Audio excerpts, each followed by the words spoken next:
Friends, मैं इस video में ग्लोबलाइजेशन एंड इंडियन इकोनॉमी का पेज नंबर 64 से लेकर 73 तक विस्तार से समझाऊंगा, जिसमें liberalisation of foreign trade and foreign investment policy, world trade organisation, debate on trade practices के साथ साथ impact of globalisation in India है और steps to attract foreign investment भी इसमें शामिल है। राइजिंग कंपटीशन का जो कॉलम है वो भी है और कंपटीशन एंड अनसर्टेन एम्प्लॉयमेंट है। साथ साथ गारमेंट वर्कर्स के बारे में भी पूरी जानकारी इसमें दी गई है और the struggle for a fair globalisation की बात भी इसमें की गई है। वर्ल्ड ट्रेड ऑर्गेनाइजेशन, ठीक है। वर्ल्ड का मतलब विश्व होता है, ट्रेड का मतलब मैंने पहले भी आपको बताया था व्यापार।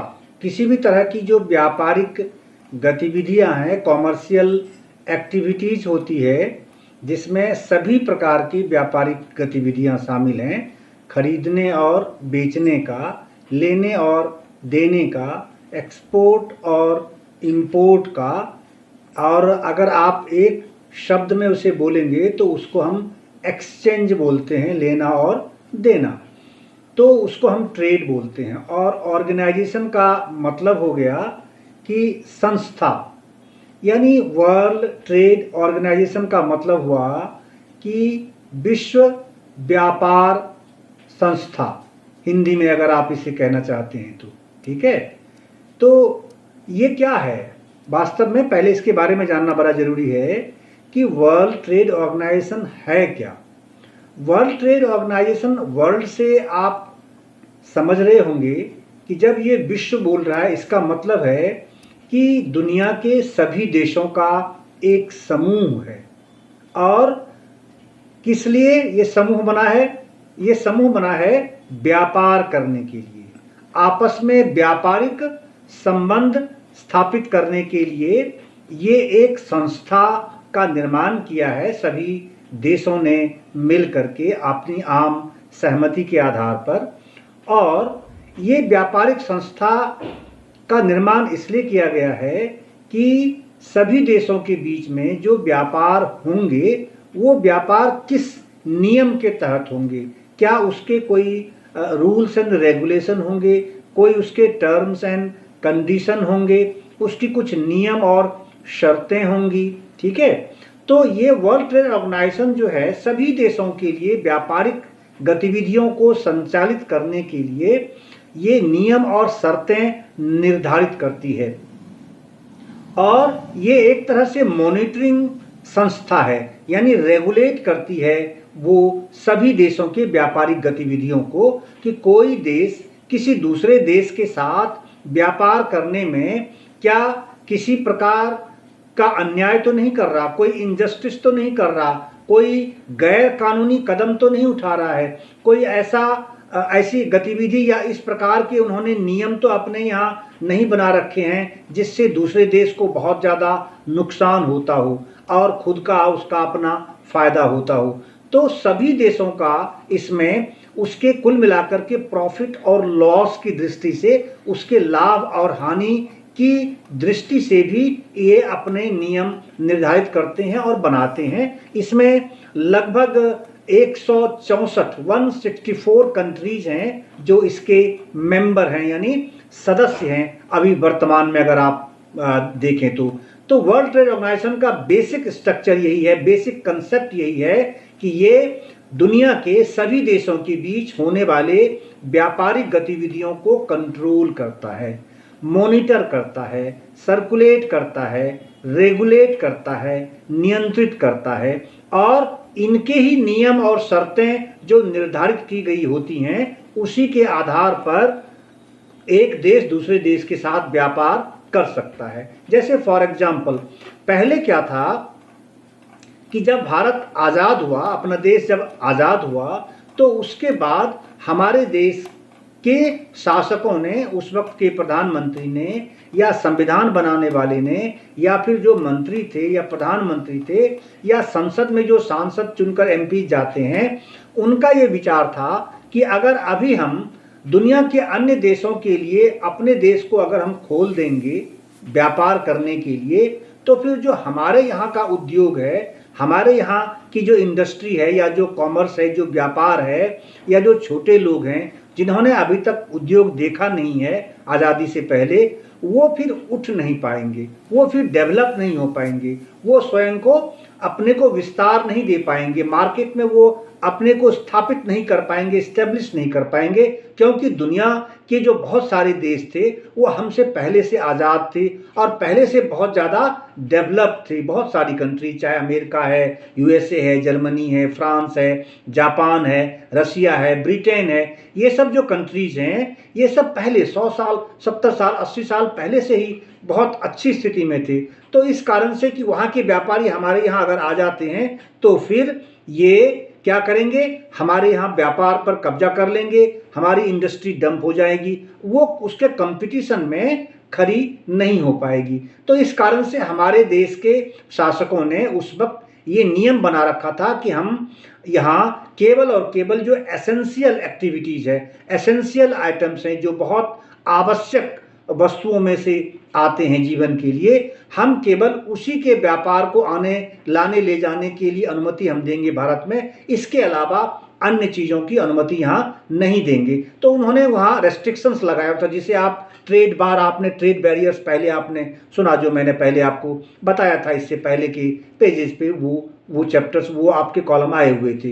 तो हाँ, तो वो ट्रेड बैरियर्स लगा रखा था। लेकिन क्या हुआ 1990s के बाद, जैसे मैंने पहले भी आपको बताया था कि 1990s के बाद 91 से जब इस देश के प्रधानमंत्री उस समय पीवी नरसिम्हा राव थे और उस वक्त के फाइनेंस मिनिस्टर हमारे देश के, यानी वित्त मंत्री जो हमारे देश के थे, वो थे डॉक्टर मनमोहन सिंह, जो बाद में प्राइम मिनिस्टर बने हमारे देश के। तो doctor Manmohan Singh finance minister के रूप में उन्होंने ही सबसे पहले हमारे यहाँ जो ट्रेड बैरियर लगाए गए थे, वो उस ट्रेड बैरियर को धीरे धीरे खोलना शुरू कर दिया, ओपन करना शुरू कर दिया, जिसको आपने पहले लिबरलाइजेशन के नाम से आपने सुना कि पॉलिसी को, क्या ट्रेड पॉलिसी को उन्होंने लिबरलाइज कर दिया, यानी उसमें सुधार लाया और उसको वास्तविक हिंदी उसकी उदारीकरण बोलते हैं कि हम अब तक हम अपने को बंद किए हुए थे, अब हम उदार बन रहे हैं दूसरों के प्रति भी कि हाँ, आप भी हमारे यहाँ आकर व्यापार कर सकते हैं और हम भी आपके यहाँ जाकर व्यापार कर सकते हैं। अब हम उस स्थिति में आ गए हैं, हमारी इंडस्ट्री, हमारे बिजनेसमैन, हमारे व्यापारी अब उस हालात में पहुँच गए हैं कि हम आपके देश के व्यापारियों का, आपके देश के उद्योगपतियों का, उद्यमियों का हम उसका सामना कर सकते हैं, उससे हम कंपटीशन कर सकते हैं। तो ये कुल मिलाकर ये है। उसके बाद ये WTO का निर्माण हुआ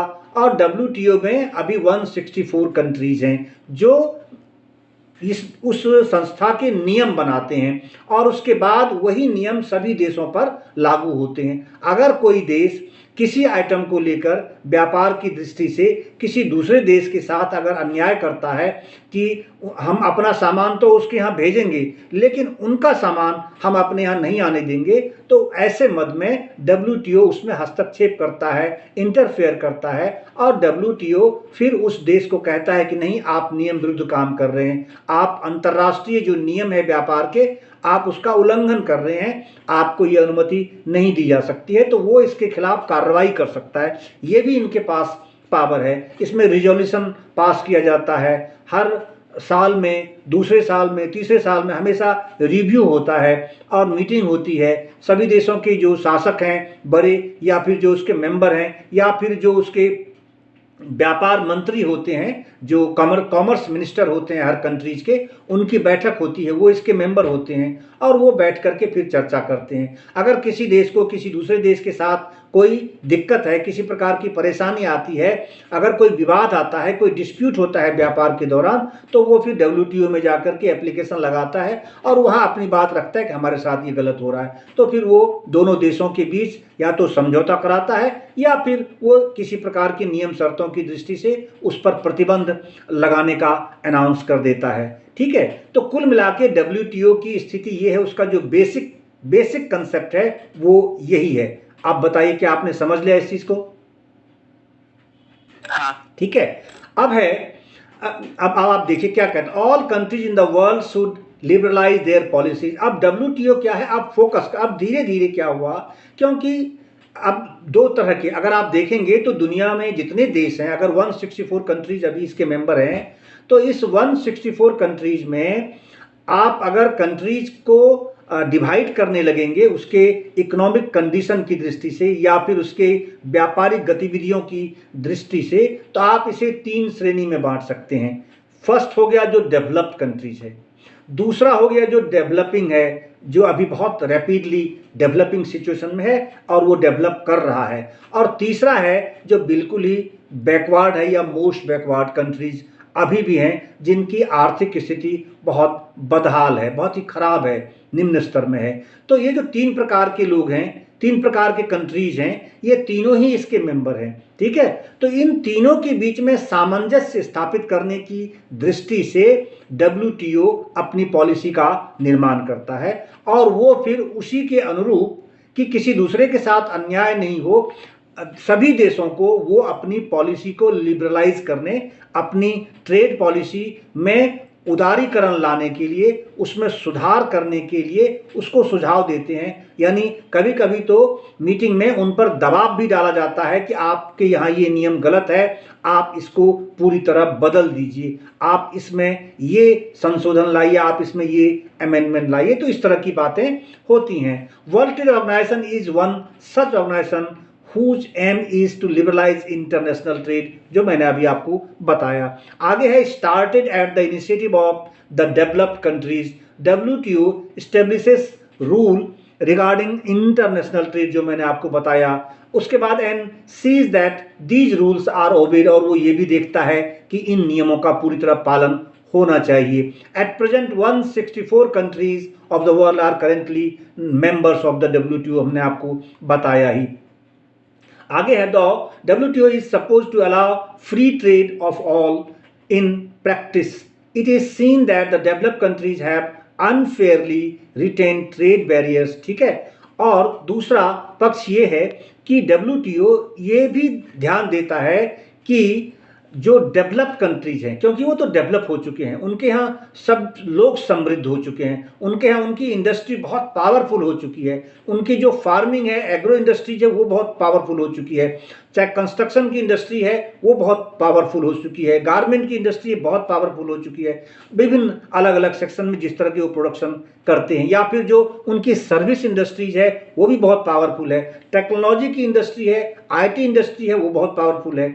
तो कुल मिलाकर के वो एक तरह से डेवलप हो चुके हैं। तो इसीलिए उनसे WTO ये उम्मीद करता है कि भाई आप डेवलपिंग कंट्रीज को सपोर्ट करेंगे, आप जो कंप्लीट बिल्कुल बैकवर्ड कंट्रीज हैं आप उसको सपोर्ट करेंगे, आप ऐसे नियम नहीं बनाएंगे जिससे कि वो जो डेवलपिंग कंट्रीज है या फिर जो मोस्ट बैकवर्ड कंट्रीज है उसको दिक्कत आए। तो इस तरह से उस पर अंकुश लगाए रखता है। उस पर भी जब भी मीटिंग होती है तो आप सुनेंगे WTO की मीटिंग है, पूरे दुनिया में खलबली रहती है कि इस बार इस मुद्दे पे क्या निर्णय होने वाला है, इस बार अमेरिका का राष्ट्रपति क्या बोलने वाला है, या ब्रिटेन का राष्ट्रपति, जर्मनी का राष्ट्रपति इन मुद्दों को लेकर क्यों अरंगा लगा रहा है। ठीक है, जैसे आप सुनते होंगे कि चीन और अमेरिका के बीच में तनातनी रहती है।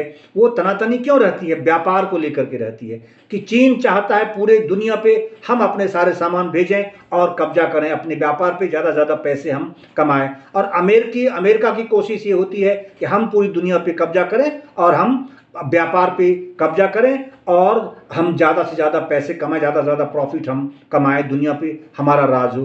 तो ये जो टसल चलता है, और अब भारत और चीन के बीच में भी ज़बरदस्त व्यापारिक टसल चल रहा है। यही कारण है कि आपने देखा होगा कि चाइनीज़ बहुत सारे सामान है जिस पर कि भारत ने इंपोर्ट ड्यूटी यानी ट्रेड बैरियर्स बहुत ज़्यादा बढ़ा दिया है। ठीक है, The WTO is supposed to allow free trade for all. In practice, it is seen that the developed countries have unfairly retained trade barriers. On the other hand, WTO rules have forced the developing countries to remove trade barriers. An example of this is the current debate on trade in agricultural products. जैसा मैंने आपको बताया कि खास करके अब आप अगर आप देखेंगे, जैसे हमारे देश में है, हमारे देश ने बहुत सालों से हालांकि बहुत सारी पॉलिसीज़ को लिबरलाइज कर दिया, बहुत सारे पॉलिसीज़ में सुधार ला दिया और उदारीकरण ला दिया, लेकिन जो एग्रो इंडस्ट्रीज है, एग्रो का मतलब जो एग्रीकल्चर इंडस्ट्रीज है, कृषि क्षेत्र जो है, उसको लेकर के अभी भी हमारे देश में बहुत सारी रिजर्वेशंस हैं, रेस्ट्रिक्शंस हैं। ठीक है, लेकिन दूसरे डेवलप कंट्रीज वाले चाहते हैं कि हमने जो कुछ पैदा किया है, अगर हमने कोई अनाज या कोई ऐसा चीज़ हमने पैदा किया है तो वो हम भारत में भेजें, मगर भारत कहता है भाई हम तो खुद ही पैदा कर रहे हैं, हमारे पास तो सरप्लस अनाज है, हमारे पास तो सरप्लस गेहूं है, धान है, तो हम क्या करेंगे, हम क्यों आपके सामान को यहाँ आने देंगे।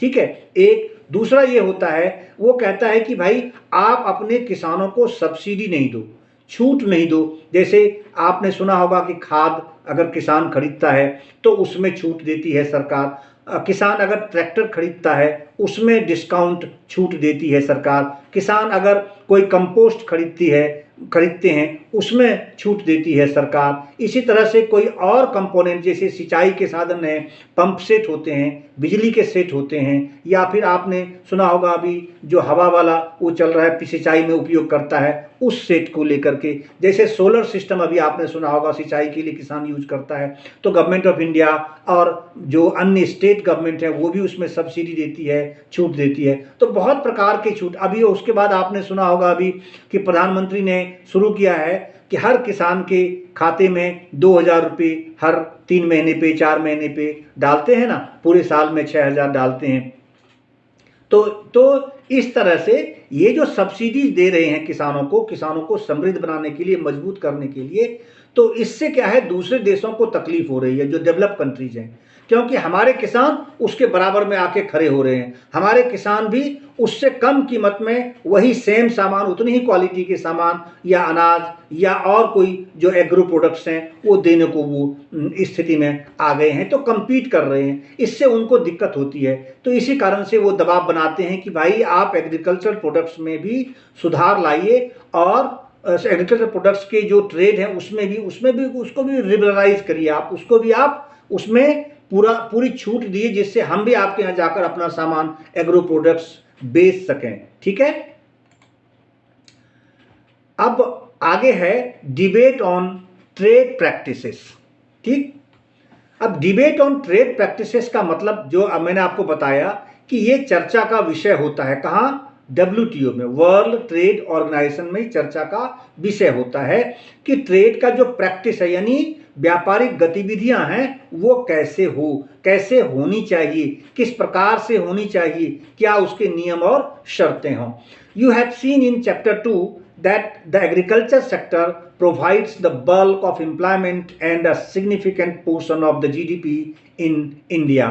अब देखिए यहाँ विषय क्या आता है, अभी WTO में सबसे बड़ा मुद्दा अगर कोई है तो वो है एग्रीकल्चरल प्रोडक्ट्स, एग्रो प्रोडक्ट्स को लेकर के, जो कि विवाद का कारण बन रहा है डेवलपिंग कंट्रीज और डेवलप्ड कंट्रीज के बीच में। अब क्या डेवलपिंग कंट्रीज की क्या समस्या है कि वो डेवलपिंग कंट्रीज में, जैसे अगर आप एग्जाम्पल लें अपने देश इंडिया का, तो इंडिया में एग्रीकल्चर सेक्टर से ही सबसे अधिक लोगों को एम्प्लॉयमेंट मिलता है, रोजगार मिलता है। सबसे अधिक लोग हमारे देश में अगर किसी पर निर्भर हैं आजीविका के लिए, जीने के लिए, अपनी आय की दृष्टि से, तो वो है एग्रीकल्चर यानी कृषि क्षेत्र, खेती का क्षेत्र है।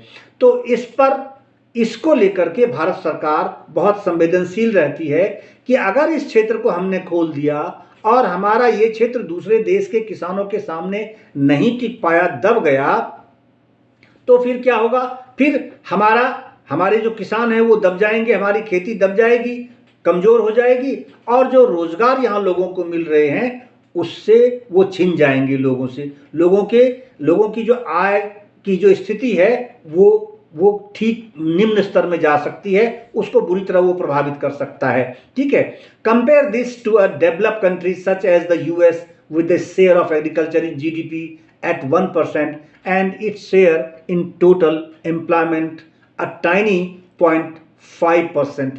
अब आप देखिए एग्जाम्पल, मैंने आपको बोला कि भारत जैसे देश में अगर आप देखेंगे तो मोर देन 50% लोग एग्रीकल्चर पर डिपेंडेंट हैं, लेकिन अमेरिका में क्या है, वहां की जो जीडीपी है उसका 1%, ओनली 1% जो है शेयर होता है जीडीपी में, जो उनका ग्रॉस डेवलपमेंट है, जो कुल उनकी जो विकास दर है उसमें केवल और केवल 1% शेयर है एग्रीकल्चर का, और केवल 0.5% लोग ही अमेरिका के एग्रीकल्चरल जो इनकम है उस पर डिपेंडेंट करते हैं। लेकिन हमारे देश की तो आधी आबादी से भी अधिक लोग उसी पर निर्भर करते हैं, तो हम कैसे उसके लिए इन चीज़ों को खोल सकते हैं? अगर हम खोल देंगे तो वो बढ़ जाएंगे, फिर उनके लोगों को वहाँ और एम्प्लॉयमेंट मिलना शुरू हो जाएगा, उनके एग्रीकल्चर, उनके जो किसान हैं वो और ज़्यादा फ्लरिश करना शुरू करेंगे, प्रॉस्पर हो जाएंगे। तो हम ये ऐसा नहीं चाहते, इसीलिए हम धीरे धीरे चीज़ों को आगे बढ़ा रहे हैं। एंड येट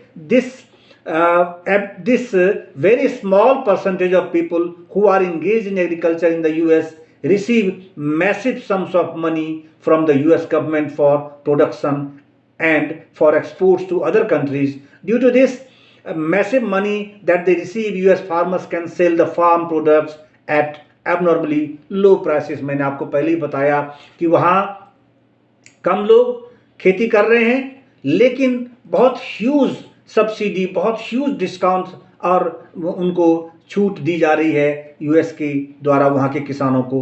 तो इससे क्या है कि वो बहुत मजबूत हैं और वो फिर हम पर हावी हो जाएंगे अगर हम यहाँ करेंगे। तो हमारे किसान, हमारी खेती बहुत कमज़ोर है, टेक्नोलॉजी की दृष्टि से कमज़ोर है, पैसे की दृष्टि से कमज़ोर है, जो उत्पादन का रेट है उससे भी बहुत कमज़ोर है किसी भी फसल को अगर आप कंपेयर करेंगे तो इसको लेकर के हमारे देश और उनके बीच में एक टसल एग्रो प्रोडक्ट्स को लेकर के चल रहा है। ठीक है, और इसकी बातचीत अक्सर WTO के माध्यम से होती है। The surplus farm products are sold in other countries markets at low prices.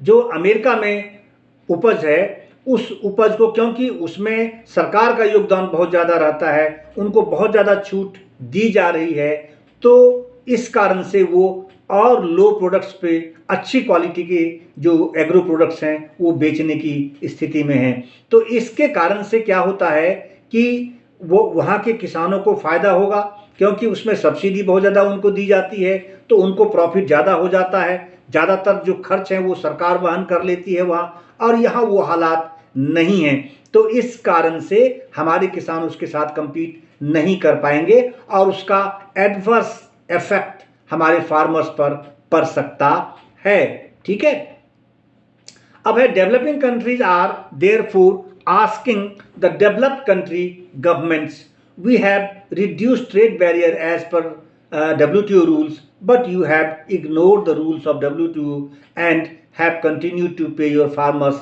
Vast sums of money. अब जो मैंने पहले ही बोला कि WTO में अब इसी बात का टसल चल रहा है, इसी बात की बहस चल रही है कई सालों से कि भाई जो डेवलप कंट्रीज हैं वो कहते हैं कि भाई आप एक तो अपने किसानों को सब्सिडी देना कम करिए, जो आपने डिस्काउंट देना शुरू किया है वो आप कम करिए।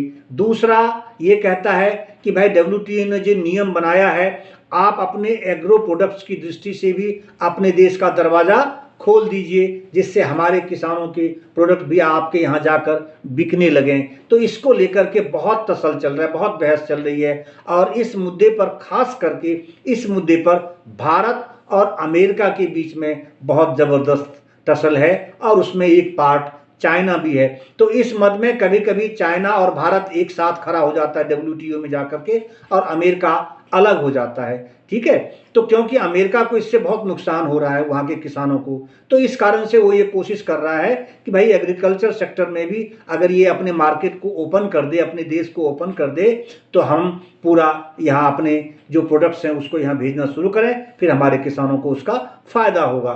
तो इसीलिए वो यहाँ डेवलप कंट्रीज जो हैं वो डेवलपिंग कंट्रीज पर फोकस कर रहे हैं, इन पर दबाव बना रहे हैं। अब आगे है आपका let us work these out, ये फिल इन द ब्लैंक्स हैं। WTO was started at the initiative of dash countries, कितनी कंट्रीज से शुरू हुआ था ये आप इसको फिल करेंगे। The aim of the WTO is to dash, अब एम क्या है WTO का वो लिखना है आपको। WTO एस्टेब्लिशेस रूल्स रिगार्डिंग, किस चीज के बारे में वो रूल्स बनाता है वो आपको पता है, हाँ है ना। एंड सीज दैट डैश, क्या देखता है कि भाई जब वो नियम बनाता है तो वो रेगुलेट भी करता है। आगे in practice trade between countries is not dash, ये क्या देखता है वो भी देखना है आपको। Developing countries like India have dash, developing countries like India have क्या है वो आप यहाँ आपने पढ़ा है वो आपको यहाँ डालना है। Whereas develop countries in many cases have continue to provide protection to their producers. ठीक है, ये आपको फिल अप द ब्लैंक्स करना है।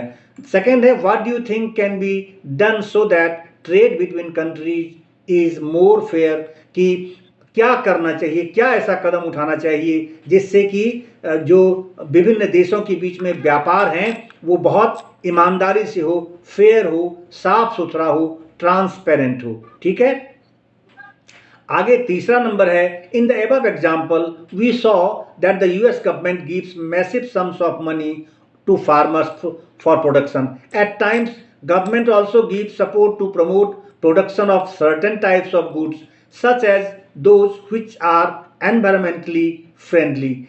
Discuss whether these are fair or not. इस संबंध में आपको एग्जाम्पल आपने देखा है, कई एग्जाम्पल दिए हुए हैं। हमने आपको इंडिया चाइना, हमने आपको इंडिया और US का भी बताया और दूसरे अन्य कंट्रीज के बारे में भी बताया।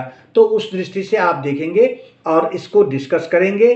ठीक है, और इसका कुछ पॉइंट्स जो आपके दिमाग में आता है वो पॉइंट्स आप लिखेंगे कि क्या ये चीज़ें सही हैं, एनवायरनमेंट फ्रेंडली हैं, नहीं हैं, क्या है, किस तरह का। ये एक बड़ा इशू होता है कि WTO जब भी कोई भी नियम बनाता है व्यापार का, किसी मुद्दे को लेकर के, किसी विषय को लेकर के, किसी सब्जेक्ट को लेकर के या किसी खास क्षेत्र को लेकर के, तो उसमें अब एनवायरनमेंट का बहुत ध्यान रखा जाता है कि उससे पर्यावरण को किसी भी स्तर पर नुकसान नहीं पहुंचाया जाना चाहिए। ये एक मुख्य विषय होता है, लेकिन ये टसल का कारण भी होता है। यही आपने सुना होगा कि दोहा का पहले समिट, दोहा जो बाहर है दूसरे देश में, तो दोहा में समिट हुआ था और उस समिट में पर्यावरण संरक्षण को लेकर के CO2 को कंट्रोल करने के लिए कि भाई कार्बन डाइऑक्साइड, कार्बन मोनोऑक्साइड, मतलब आप कुछ ऐसे चीज़ें आप उपयोग ज़्यादा कर रहे हैं जिससे ज़्यादा कार्बन डाइऑक्साइड और कार्बन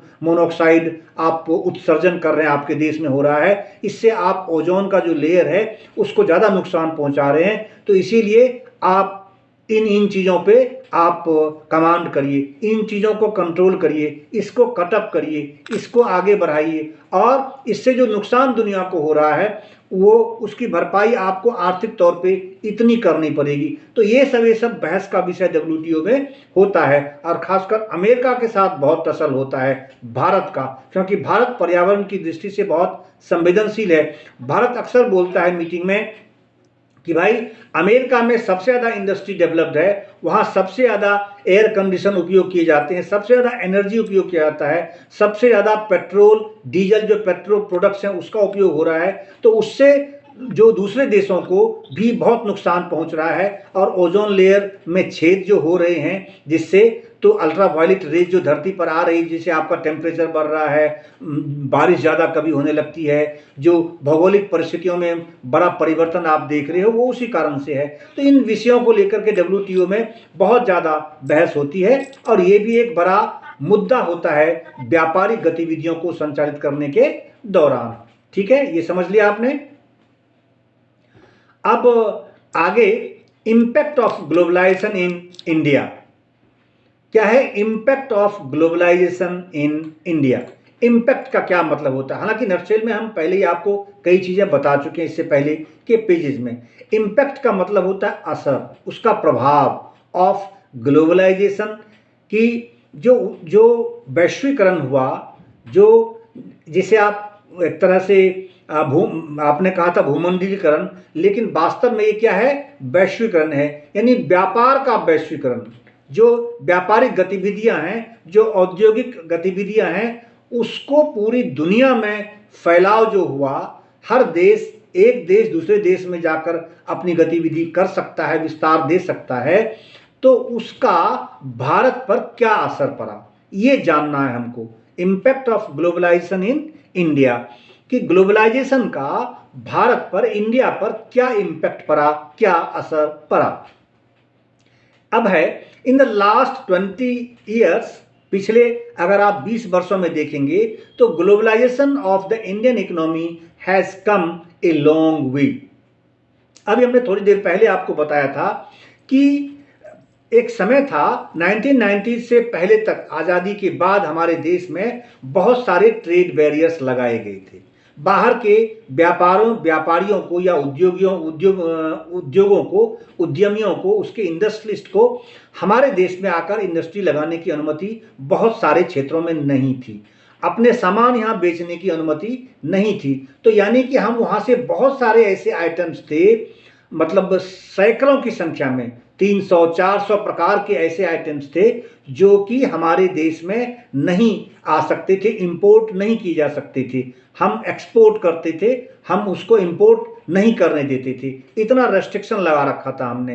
कईयों को तो टिक कर रखा था कि ये सामान आ ही नहीं सकता। कई पे हमने इंपोर्ट ड्यूटी 300-400 गुना, 400-500% हमने लगा रखा था, जिससे कि उनका सामान यहाँ आके बहुत ज़्यादा महंगा हो जाए, तो इसलिए वो सामान यहाँ नहीं भेज पाते थे।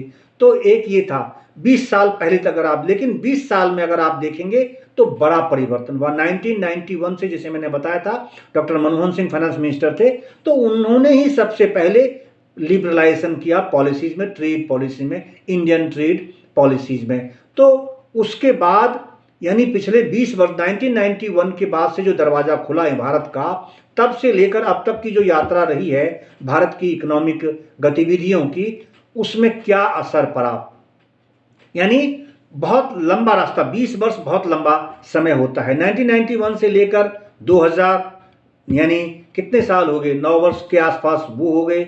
और उसके बाद अब ये 2020 समाप्त हो चुका है, 2021 में हम प्रवेश कर चुके हैं। यानी ऑलमोस्ट ये आप कह सकते हैं 3 दशक हो गया, 29 ईयर्स क्रॉस कर चुके हैं हम इस लिबरलाइजेशन की पॉलिसी को लाने के बाद। और धीरे धीरे काफ़ी नियमों में आप सुनते होंगे कि मोदी सरकार ने लेबर लॉ में बड़ा परिवर्तन कर दिया। मोदी सरकार ने अभी जो किसान आंदोलन कर रहे हैं, एग्रो प्रोडक्ट्स के लेकर के उन्होंने 3 कानून लाए हैं, उसमें बहुत बड़ा परिवर्तन कर दिया, मार्केट खोल दिया पूरा।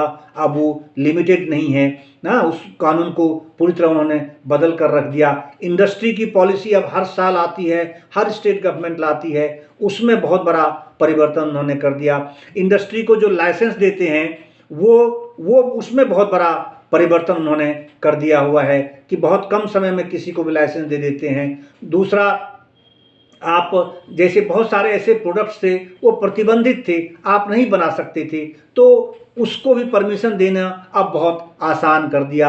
आप अगर कोई किसी देश की इंडस्ट्री यहाँ आकर के इंडस्ट्री लगाना चाहती है, तो उसको परमिशन देने के लिए किसी कंट्री में, किसी स्टेट में, तो 24 घंटे में उनको परमिशन दे दी जाती है। उनको पूछा जाता है कितनी ज़मीन चाहिए, कौन सी जगह चाहिए, किस शहर में चाहिए, हाँ, और आपको क्या फैसिलिटी चाहिए। उसको अगले 1 महीने 45 दिनों के अंदर अंदर, कई ऐसे स्टेट्स हैं हमारे यहाँ, हमारी कंट्री में, जो 45 दिनों के अंदर अब इंडस्ट्री लगाने की पूरी व्यवस्था उनको दे देते हैं। तो ये बहुत बड़ा परिवर्तन आ गया। दूसरा क्या परिवर्तन आ गया कि जो आइटम्स थे, जो कंज्यूमर प्रोडक्ट्स थे, विभिन्न प्रकार के जो प्रोडक्ट्स थे, उसके आइटम्स, नंबर ऑफ टाइप्स इतने बढ़ गए कि हमारे पास आज बहुत सारे ऑप्शंस थे। ये मैंने पहले भी आपको बताया था कि बहुत सारे आज कंज्यूमर के सामने विकल्प आ गए, अल्टरनेट आ गए, आपके पास चॉइसेस बहुत ज़्यादा आ गए प्रोडक्ट्स की, तो आप उनमें से सेलेक्ट कर सकते हैं जो आपके अपने, अगर गुणवत्ता की दृष्टि से, क्वालिटी की दृष्टि से, प्राइस की दृष्टि से है, ड्यूरेबिलिटी की दृष्टि से है,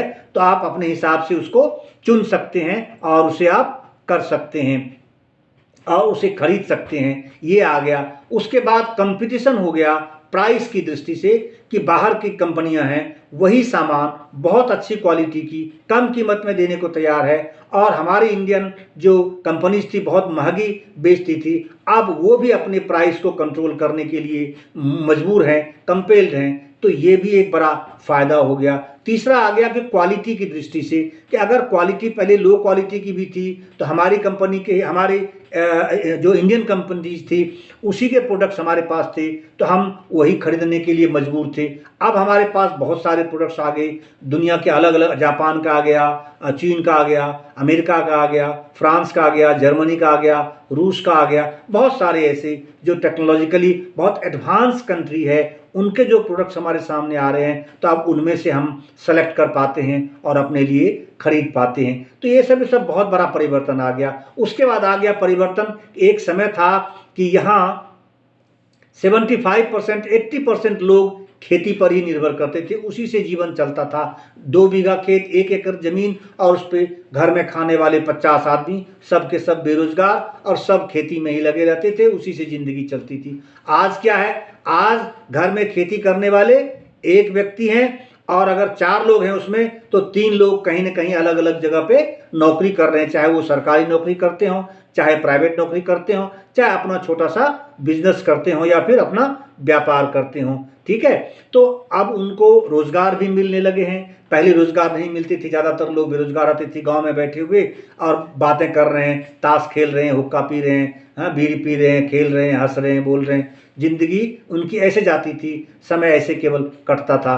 आज उनके पास गांव में बैठ करके भी किसी को आधा घंटा बात करने की का समय नहीं होता है। उसका कारण है कि उनके पास रोजगार की संभावनाएं आज बहुत ज़्यादा बढ़ गई हैं। ठीक है, तो ये सब काफ़ी परिवर्तन आपको देखने को मिला है। उसके आगे आप देखेंगे आपके देश में इंफ्रास्ट्रक्चर, सड़कों का निर्माण, हवाई अड्डे का निर्माण, समुद्री जो हमारे जहाज़ हैं जहाँ से जाते आते समुद्री बंदरगाह का निर्माण, इसी तरह से बहुत सारे रेल मार्गों का निर्माण बड़े पैमाने पर हो रहा है, बड़े पैमाने पर एक्सटेंशन हो रहा है, विस्तार हो रहा है। मेट्रो आप पिछले 10-15 सालों का ही, 20 सालों का प्रोडक्ट है जो मेट्रो हमारे देश में आ गई। हर शहरों में आज 100 से अधिक शहरों में मेट्रो के प्रोजेक्ट चल रहे हैं। अगले 2 से 3 साल में 100 से अधिक शहरों में आप मेट्रो चलते हुए देखेंगे। हैं, तो इस तरीके से बहुत बड़ा परिवर्तन आ गया। आज जो छोटे शहर हैं, जो कभी सोच भी नहीं सकता कि उन शहरों से भी हवाई जहाज का आना जाना हो सकता था, आज उन शहरों में, आज दिल्ली से दरभंगा, अब अगले मार्च तक आप देखेंगे कि दिल्ली से भागलपुर भी आना जाना, आपका दिल्ली से दूसरे छोटे छोटे शहरों को भी हवाई जहाज के माध्यम से जोड़ने की बात। तो हम डिस्कस ये कर रहे थे कि पिछले 20 वर्षों में जो ग्लोबलाइजेशन आया, उसका इंडियन इकोनॉमी पर क्या असर पड़ा। तो बल्कि 20 वर्ष नहीं, ये बुक तो बहुत पहले की छपी हुई है, आपकी प्रिंट हुई है। तो कुल मिला के अभी जब हम आपसे बात कर रहे हैं तो ऑलमोस्ट 3 दशक हो गए। 3 दशक का मतलब ऑलमोस्ट 30 ईयर्स हो गए इन चीज़ों को।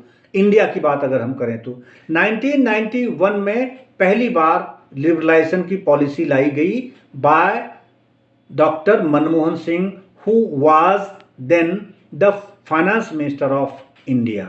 ठीक है, and the prime minister was PV Narasimha Rao. ठीक है, इसको याद रखना है कि किसके समय में ये चीज़ें शुरू हुई थी, क्योंकि कई बार जनरल नॉलेज में भी पूछा जाता है, क्वेश्चंस में भी आपको फिल अप द ब्लैंक्स में भी कभी पूछ सकते हैं आपको।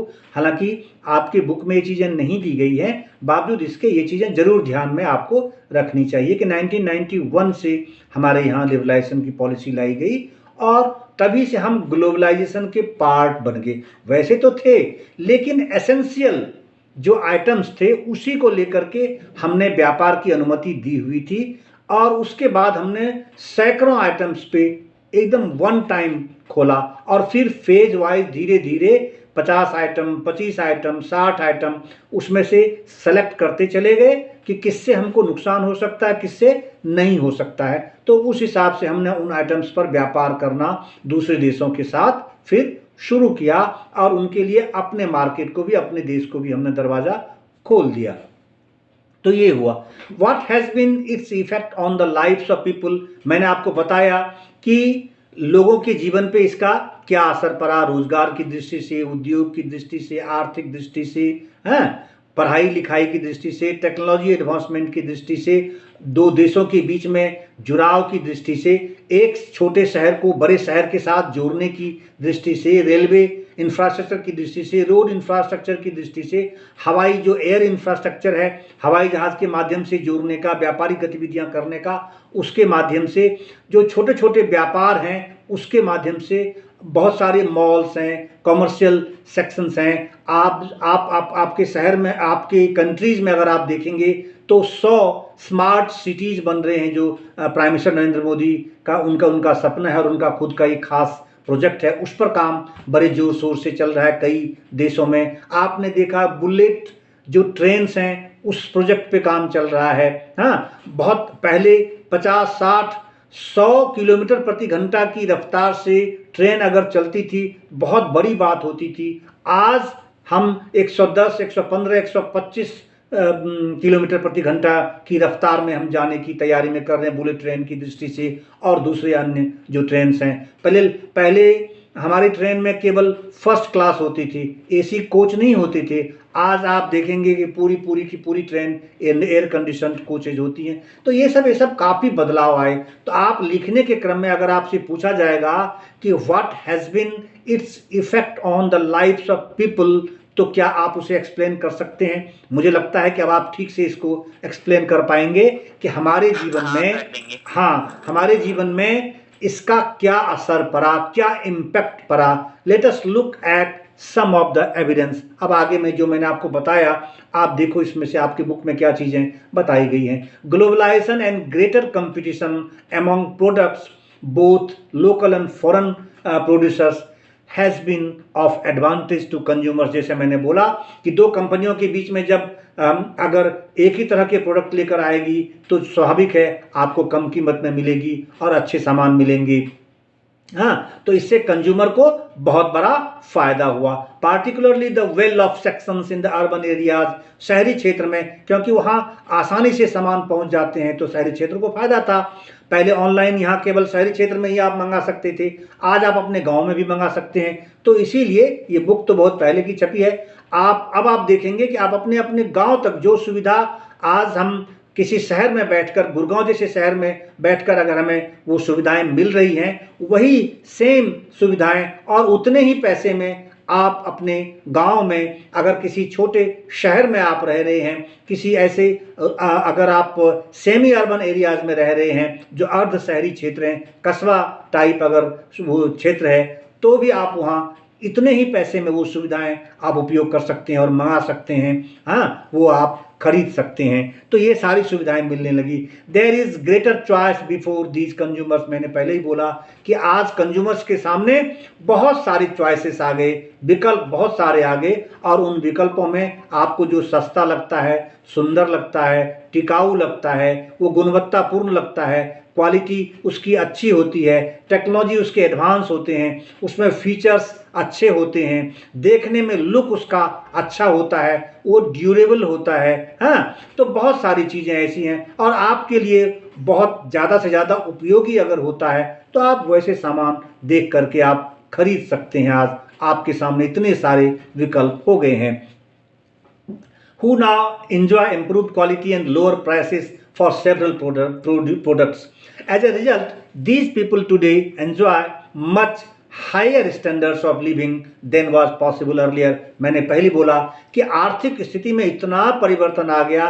पहले लोग बेरोजगार बैठे रहते थे गांव में, अगर आप देखें शहरों में भी यही स्थिति होती थी, लेकिन आज गांव में भी किसी को बात करने की फुर्सत नहीं है, और हर व्यक्ति कुछ न कुछ काम कर रहा है, हर व्यक्ति कुछ न कुछ प्रतिदिन अपने लिए आय का उपार्जन कर रहा है, अपनी इनकम का स्रोत बनाए हुए है, कुछ न कुछ वो अर्न कर रहा है। तो इससे क्या हुआ, जब उसके पास पैसे आने लगे तो उसका जो लिविंग स्टैंडर्ड है उसमें बड़ा परिवर्तन आ गया, उनके खान पान में परिवर्तन आ गया, उनके रहन सहन में परिवर्तन आ गया, उनके आने जाने की गतिविधि, लोग पहले 5-5 10-10 किलोमीटर तक पैदल जाते थे क्यों, उनके पास पैसे नहीं होते थे, पैर में चप्पल नहीं पहनते थे, जूते नहीं पहनते थे, ये हालात थे। और आज आप अगर देखेंगे तो एक कदम अगर आप आधा किलोमीटर भी अगर आपको जाना है तो आप मोटरसाइकिल से जाएंगे, आप बाइक कार जाएंगे। आपके घर अगर नौकर है तो आज आपने अपने सर्वेंट के लिए भी मोटरसाइकिल रखा हुआ है, सब्जी लाने के लिए, कोई सामान लाने के लिए।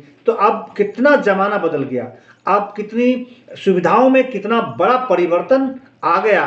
पहले स्थिति ये थी कि आपको पूरे दिन में अगर आप देखते, दिन भर में 1, 2, 3 ट्रेन शायद आपको मिल जाती दिल्ली जैसी जगह पर आने के लिए या मुंबई जाने के लिए। मगर अब अगर आप देखेंगे छोटे छोटे शहरों से भी दर्जनों ट्रेन, हालांकि अभी तो कोरोना का काल चल रहा है तो इस कारण से थोड़ी स्थिति बदली हुई है, लेकिन अगर आप नॉर्मल कंडीशन की बात करें तो पिछले 20-25 वर्षों में इतना बड़ा परिवर्तन सुविधाओं का आपको देखने को मिला है।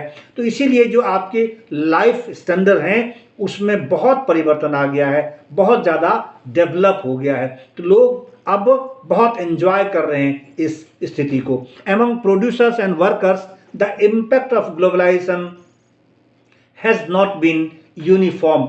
अब केवल एक बात है, ये एक माइनस पॉइंट है। माइनस पॉइंट क्या है कि अगर आप सामान्य लोगों के जीवन में अगर आप देखेंगे तो बहुत परिवर्तन आ गया, लेकिन जहां तक वर्कर्स की बात है, among producers and workers the impact of globalisation has not been uniform.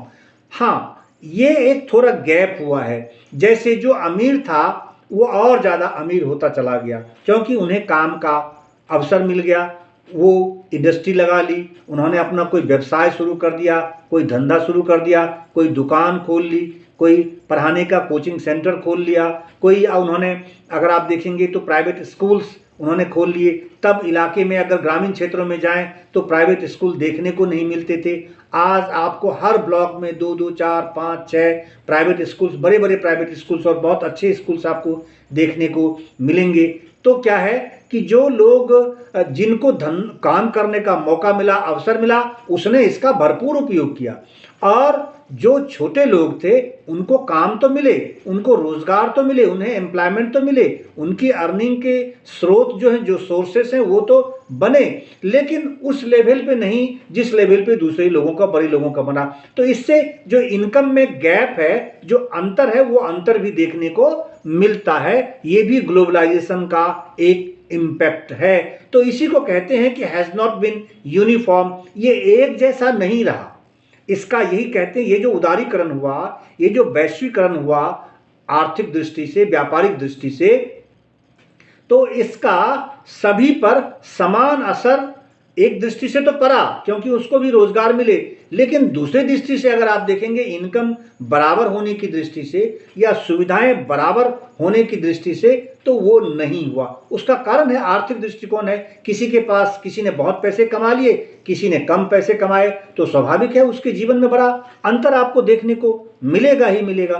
तो इसीलिए ये इसको हम यूनिफॉर्म नहीं मानते हैं कि एक जैसा इम्पैक्ट नहीं पड़ा, लेकिन पड़ा। मेरा ये मानना है कि सबके जीवन पे इसका असर पड़ा है। आज आप देखेंगे कि अपने देश में मनरेगा है या दूसरे अन्य प्रकार की जो गवर्नमेंट की जो पॉलिसीज है, उसके तहत छोटे छोटे गरीब लोगों को, श्रमिकों को भी, जो गांव में मजदूर थे, उनको भी पहले 100 दिन की गारंटी रोजगार की मिलती थी। आज पूरे साल की गारंटी दी, पूरे साल काम दिया जा रहा है। ठीक है, पहले उनको अनाज अपने पैसे से खरीदना पड़ता था, आज उनको पिछले 8 महीने से अगर आप कोरोना काल में देखेंगे तो वैसे गरीब लोगों को फ्री में पिछले 6-7 महीने से केंद्र सरकार की ओर से खाने पीने के लिए अनाज, दालें और जो कुछ सामान थे, आइटम्स उनके किचन के, वो दिए जा रहे हैं फ्री में। तो इस तरह से जीवन में परिवर्तन तो आए हैं। हाँ, यूनिफॉर्म इसलिए नहीं कह सकते हैं क्योंकि सबकी आर्थिक स्थिति एक जैसी नहीं हुई। ठीक है, अब आगे है, firstly MNCs have increased their investments in India over the past 20 years. अगर आप इकोनॉमिक लेवल की बात करें क्या परिवर्तन आया है, तो उसमें जैसे मैंने बोला कि बहुत सारी बाहर की इंडस्ट्रीज भी यहाँ आ गई और उन्होंने आकर के यहाँ बड़े पैमाने पर इन्वेस्टमेंट किया, निवेश किया, औद्योगिक निवेश किया, इंडस्ट्रियल इन्वेस्टमेंट किया या फिर कॉमर्शियल इन्वेस्टमेंट किया। उन्होंने अपनी अपनी इंडस्ट्री लगाई, अपनी दुकानें खोली। आपने वॉलमार्ट और कई इतने ऐसे बड़े बड़े आप जो विदेशी कंपनीज हैं उसके आपने यहाँ देखे शोरूम खुल रहे हैं, खुले ही नहीं शोरूम खुले हैं। शोरूम आपके शहरों में भी, अगर आप छोटे शहर से हों या कस्बे से हों तो वहाँ भी आप देखेंगे। खास करके अगर आप डिस्ट्रिक्ट लेवल के शहर से बिलोंग करते हैं तो वहाँ तो निश्चित रूप से आपको उन विदेशी जो कंपनियां हैं उनके शोरूम आपको दिखेंगे ही दिखेंगे। और बड़ी बड़ी कंपनियों में उसका इन्वेस्टमेंट आ गया है। जैसे मारुति देखिए, जैसे होंडा देखिए, हीरो होंडा देखिए, जैसे आप अगर बात करें सैमसंग की बात करें, हाँ, तो इसी तरीके से बहुत सारी कंपनियां हैं। बहुत अब तो कोई ऐसी कंपनी नहीं है दुनिया की जिसकी मैन्युफैक्चरिंग इंडस्ट्री इंडिया में नहीं है। और अगर आप आईटी सेक्टर की बात करें, माइक्रोसॉफ्ट, गूगल से लेकर के कोई ऐसी कंपनी नहीं है इंटरनेशनल जिसका इन्वेस्टमेंट इंडिया में आज की तारीख में नहीं है। चाहे वो किसी भी देश का हो, चाइना का हो, कोरिया का हो, साउथ कोरिया का हो, चाहे आपका जापान का हो, फ्रांस का हो, चाहे आपका जर्मनी का हो, यूएसए के तो हैं ही, रशियन कंपनीज तो हैं ही। तो आप कोई किसी कंट्री का नाम ले लीजिए, जो भी बड़ी से बड़ी कंपनी है सबका इन्वेस्टमेंट इंडिया में है और पिछले 20 वर्षों में यहाँ बड़े पैमाने पर हो गया है। Which means investing in India has been beneficial for them. इसका मतलब है कि जो यहाँ की पॉलिसीज बनी उस पॉलिसी से उस एमएनसीज को बहुत बड़े पैमाने पर फायदा होने लगा।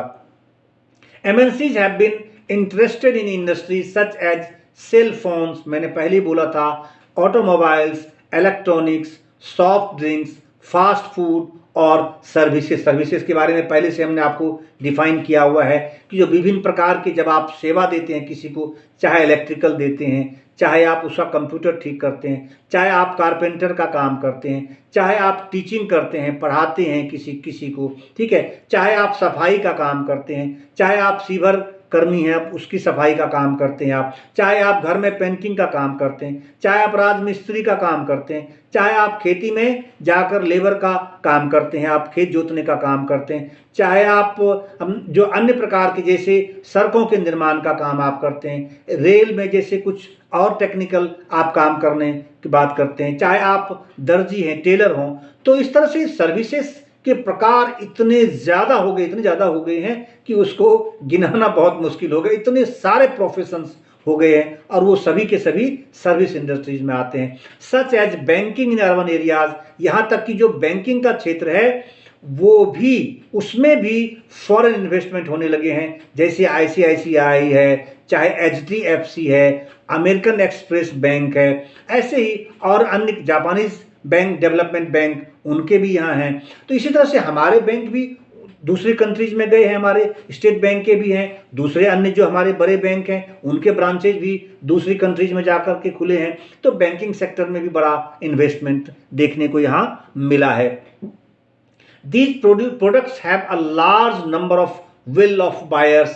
In these industries and services, new jobs have been created. मैंने पहले बोला कि इसके कारण से बड़े पैमाने पर एम्प्लॉयमेंट जनरेशन हुआ, जॉब्स लोगों को मिले, नौकरियां लोगों को मिली। Also local companies supplying raw materials etc to these industries have prospered. और अब बड़ी जब कंपनी कहीं लगेगी, जैसे मारुति कंपनी है, एक एग्जांपल बताता हूँ आपकी जानकारी की दृष्टि से, उतनी डिटेल में आपकी बुक में नहीं होगी मगर फिर भी बता रहा हूँ आपको, और इससे आपका जो कंसेप्ट है क्लियर होगा इन चीज़ों के बारे में कि इंडस्ट्री चलती कैसे। जैसे मारुति कंपनी है, वो गुड़गांव में उसकी इंडस्ट्री, पहली इंडस्ट्री उन्होंने गुड़गांव में लगाई।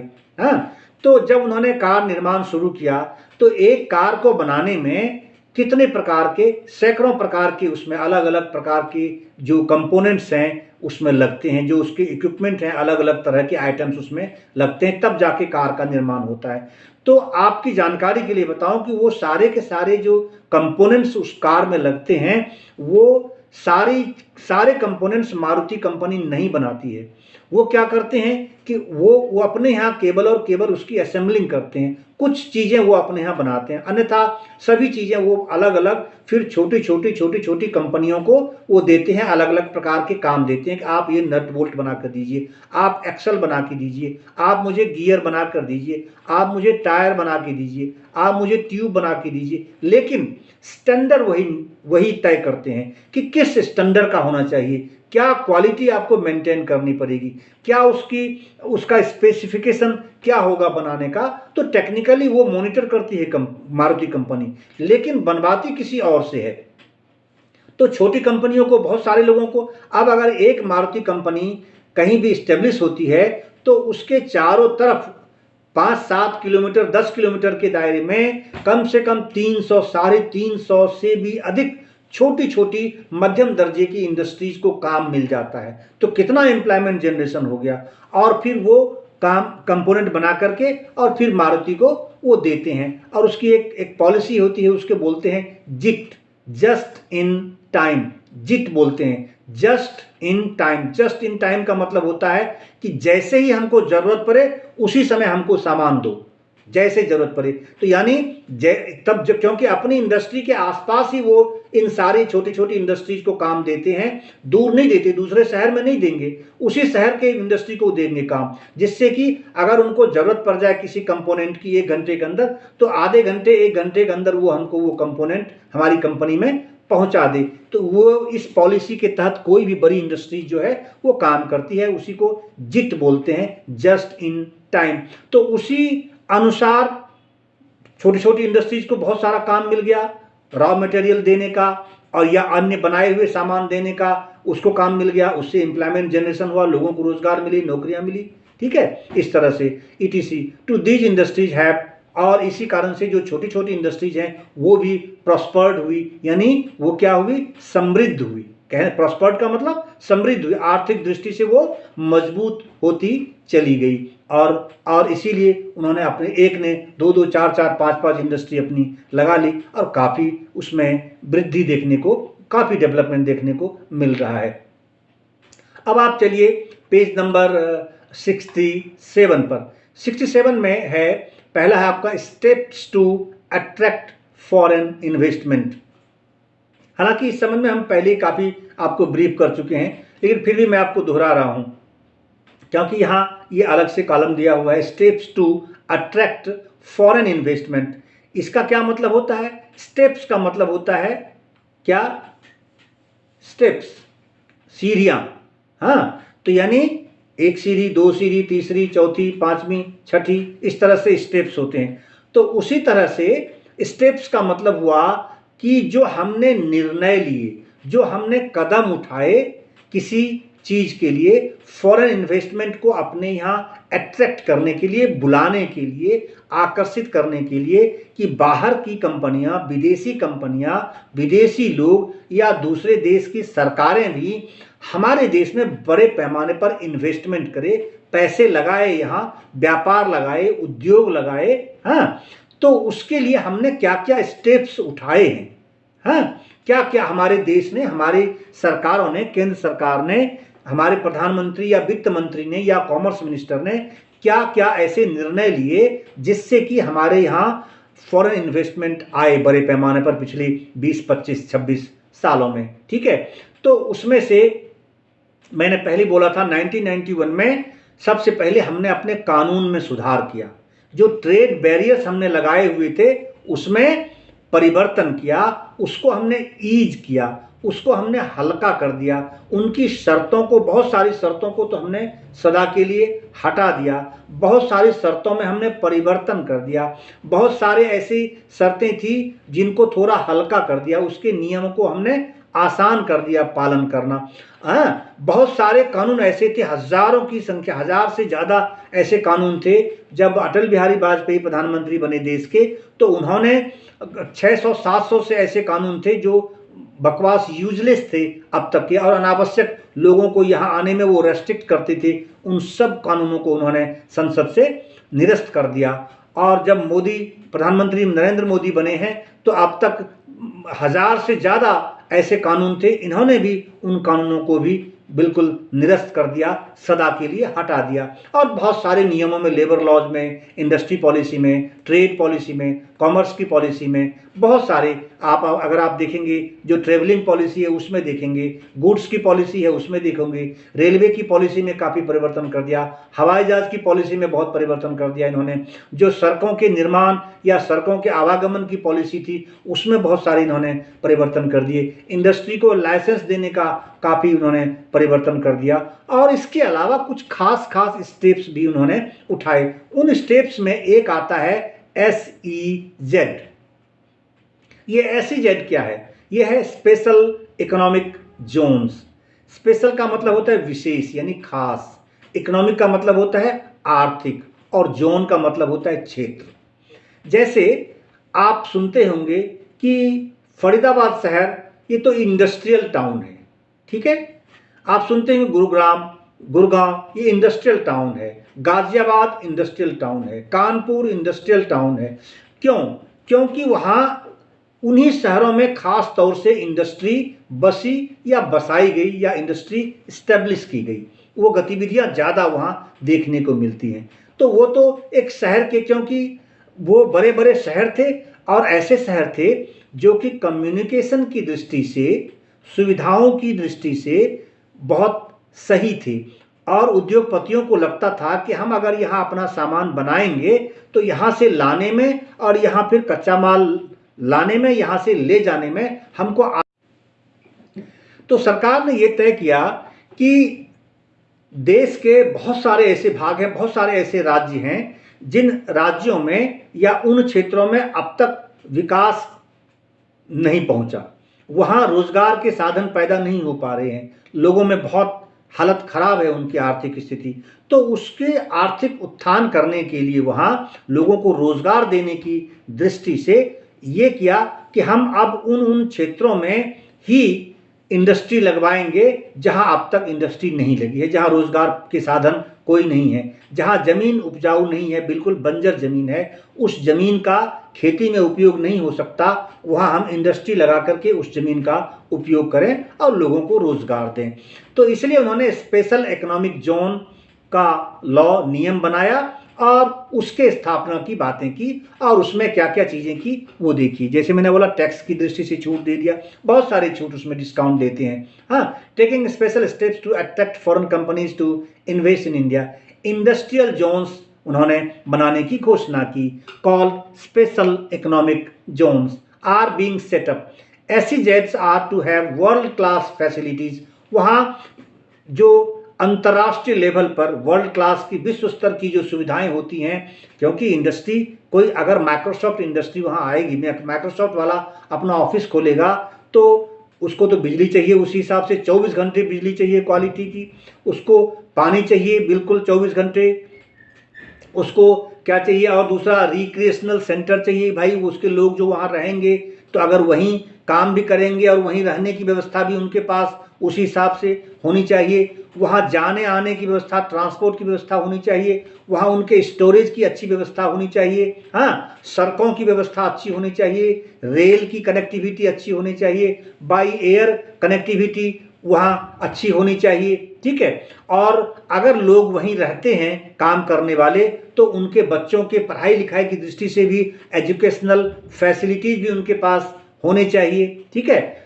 तो इस, और दूसरा उसके साथ और काम करने वाली जो दूसरी कंपनीज हैं, छोटी छोटी कंपनी, उनको भी उस प्रकार की फैसिलिटीज वहाँ मिलनी चाहिए। तो इन सब दृष्टि से भारत सरकार ने ये सोचा कि हम इस SEZ में हम वर्ल्ड क्लास की इलेक्ट्रिक फैसिलिटी देंगे, वाटर देंगे, रोड्स देंगे, ट्रांसपोर्ट वहाँ पहुँचाएंगे, एजुकेशनल फैसिलिटीज देंगे, हाँ। और उसके बाद क्या करेंगे, companies who set up production units in the SEZ do not have to pay taxes for an initial period of 5 years।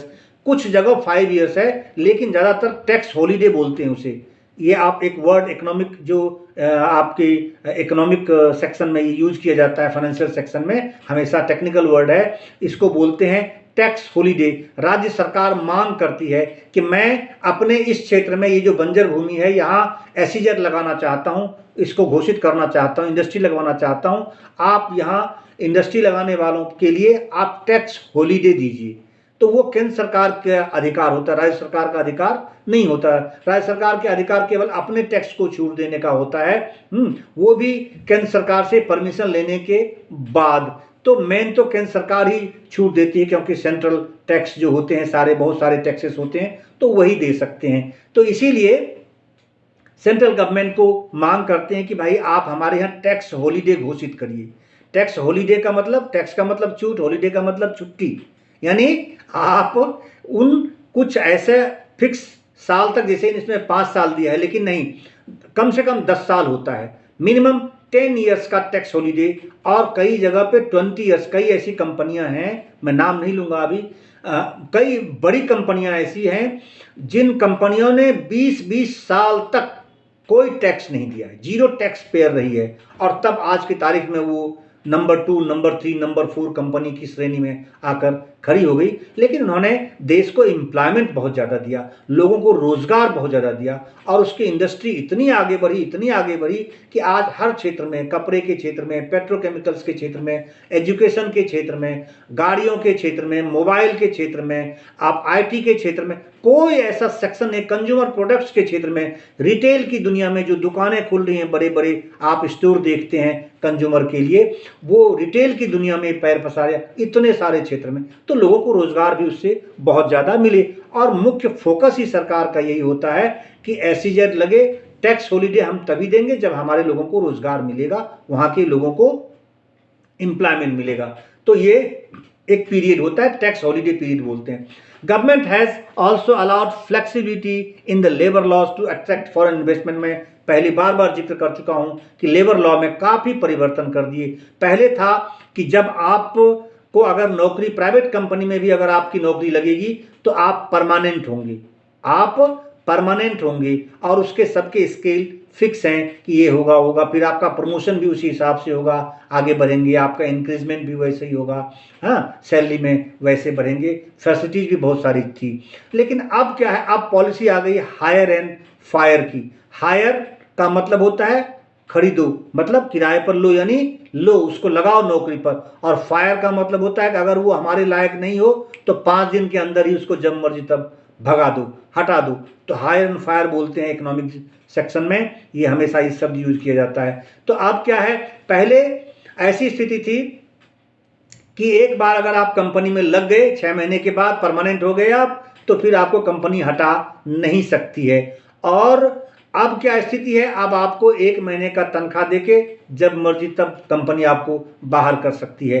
तो लेबर लॉ में बड़ा परिवर्तन आ गया। दूसरा, लेकिन फैसिलिटीज भी काफ़ी बढ़ाई गई उसमें, जैसे ईएसआई के फैसिलिटीज़ हैं, जैसे आप अगर देखेंगे हेल्थ की दृष्टि से काफ़ी उसमें फैसिलिटी दी गई है, पीएफ की दृष्टि, प्रोविडेंट फंड की दृष्टि से फैसिलिटीज दी गई है, बहुत सारी फैसिलिटीज हैं। उतना डिटेल में आपके बुक में नहीं, इसलिए उतना डिटेल में मैं आपको नहीं जाऊंगा। लेकिन लेबर लॉ का मतलब ही है, उस लेबर लॉ में ये जानना आपके लिए बड़ा जरूरी है कि उस लेबर लॉ में होता क्या है। एक तो नौकरी देने के तरीके, नौकरी देने के तरीके और नौकरी से निकालने के तरीके लेबर लॉ में। उसके बाद उस लेबर के लिए फैसिलिटीज क्या होगी, हाँ, अगर कुछ गड़बड़ करता है तो उसके खिलाफ आप कैसे एक्शन ले पाओगे, क्या एक्शन ले पाओगे, क्या कार्रवाई उसके आप खिलाफ आप करोगे, और किस प्रकार की उनको फाइनेंशियल बेनिफिट आप देंगे, किस प्रकार की फाइनेंशियल बेनिफिट आप नहीं देंगे, और कितने लेबर के संख्या है कि पहले था 100 लेबर तक ये कानून लागू होगा,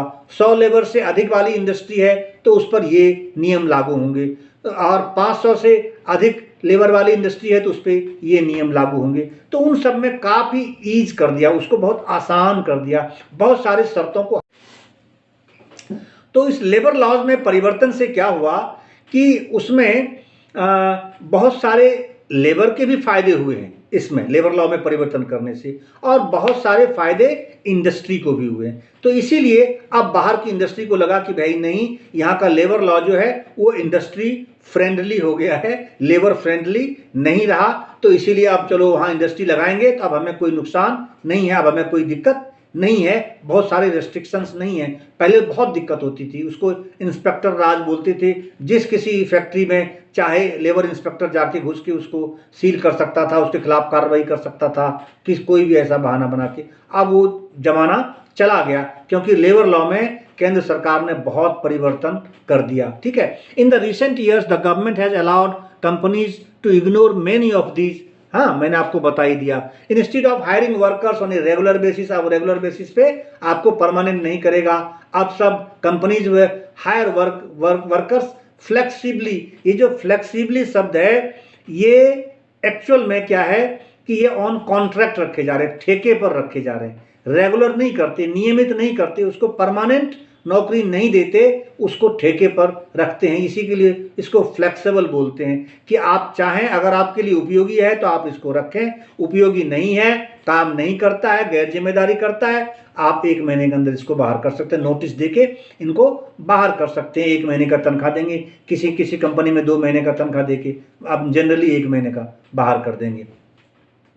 उसके बाद है for short periods when there is intense pressure of work.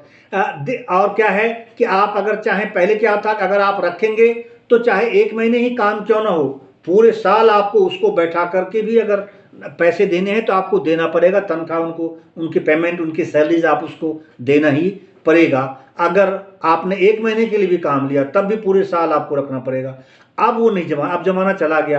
अब आपको अगर केवल 15 दिन की ही जरूरत है तो आप उसको 15 दिन के लिए ही अपने यहाँ रखेंगे, और 15 दिन बाद आप कहेंगे भाई मेरा ये प्रोजेक्ट पूरा हो गया, ये मेरा काम पूरा हो गया, आप अब जा सकते हो, आप उसे हटा सकते हो। तो ये गैर कानूनी नहीं होगा। पहले ये अपराध था, ये गैर कानूनी था, तब आप नहीं कर सकते थे। तो ये सब बड़ा परिवर्तन आ गया। This is done to reduce the cost of labour of the for the company. और इससे क्या हुआ, जो कंपनी पर लेबर कॉस्ट का जो असर पड़ता था, कि मान लो काम तो हमें 2 महीने का ही है। जैसे फॉर एग्जाम्पल, अगर जैसे शुगर फैक्ट्री है, जहां शुगर बनती है, उसका प्रोडक्शन होता है चीनी का, तो वहां गन्ना की खेती होती है, पता हो।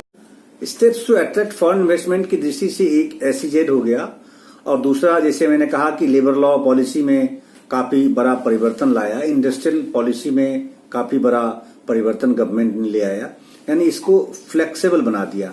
तो government has also allowed flexibility in the labour laws, जो आपकी बुक में मेंशन किया गया है। You have seen in chapter 2 that the companies in the organized sector have to obey certain rules that aim to protect the workers' rights. हालांकि labour law में workers के right को, यानी वर्कर का जो अधिकार है, जो काम करने वाले लोग हैं, जो मजदूर हैं, जो श्रमिक हैं, जो काम करने वाले लोग होते हैं, उनके अधिकार की सुरक्षा के भी बहुत सारे प्रावधान किए गए हैं। हालांकि इसको लेकर काफी विवाद है। जो श्रमिक संगठन होते हैं, लेबर जो ऑर्गेनाइजेशन है, एसोसिएशन है, वो ये कहते हैं कि सरकार ने इसको बहुत हल्का कर दिया, और इंडस्ट्री के लोग कहते हैं नहीं, इसको बहुत सख्त कर दिया। तो इस तरह का विवाद हमेशा चलता रहा है और चलता रहेगा। बहरहाल इसको काफी हल्का कर दिया है सरकार ने, बहुत ही फ्लेक्सिबल का मतलब बहुत लचीला बना दिया है लेबर लॉ को। और अब ये कहने लगे हैं लोग कि ये इंडस्ट्री फ्रेंडली हो गया है, लेबर लॉ खास करके। Secondly, several of the top Indian companies have been able to benefit from the increased competition.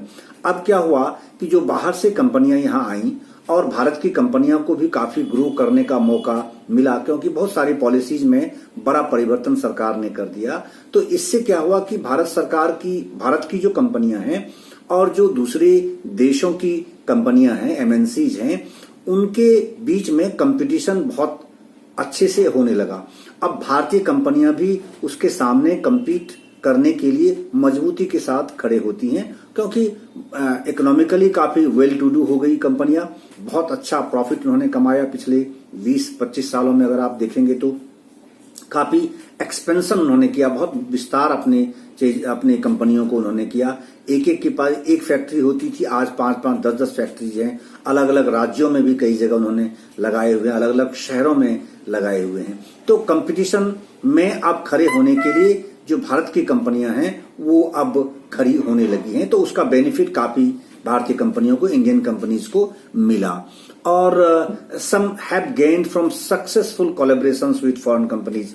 इसके साथ साथ और क्या हुआ कि जो इंडियन कंपनीज हैं उसको ये भी एक अवसर मिल गया, एक मौका मिल गया दूसरे देशों की कंपनियों के साथ कोलैबोरेशन करने का। कोलैबोरेशन के बारे में पहले भी हमने आपको बताया था कि इन्वेस्टमेंट किस तरीके से होता है। डायरेक्ट यहां आकर के अपनी कंपनी भी लगाते हैं, अपनी फैक्ट्री भी लगाते हैं, अपनी दुकानें भी, अपने जो आउटलेट्स हैं वो भी खोलते हैं अपने पैसे से, साथ साथ यहाँ की कंपनी के साथ भी कोलैबोरेशन कर लेते हैं, समझौता कर लेते हैं व्यापारिक, और दोनों मिलकर के काम करते हैं कि 50-50% लगाते हैं। कुछ सेक्शन में परसेंटेज गवर्नमेंट ने ट्रेड बैरियर जिसे आप कहते हैं वो तय किया हुआ है कि किस क्षेत्र में विदेश की कंपनियां कितना परसेंट तक वो इन्वेस्ट कर सकती है, अपना शेयर बना सकती है, यानी पैसे लगा सकती है। तो वो अलग बहुत बड़ा विषय हो जाएगा, अभी उसमें आपको जाने की आवश्यकता नहीं है। केवल आप ये समझिए कि दो कंपनियों के बीच में जो व्यापारिक समझौता होता है, जब दो कंपनियां मिल करके एक साथ कोई काम करने को तैयार होती हैं, एग्रीमेंट करते हैं, उसी को हम कोलैबोरेशन बोलते हैं। उसी को फॉरेन कोलैबोरेशन भी आप कह सकते हैं, उसी को ट्रेड कोलैबोरेशन भी आप कह सकते हैं इकोनॉमिक्स की भाषा में।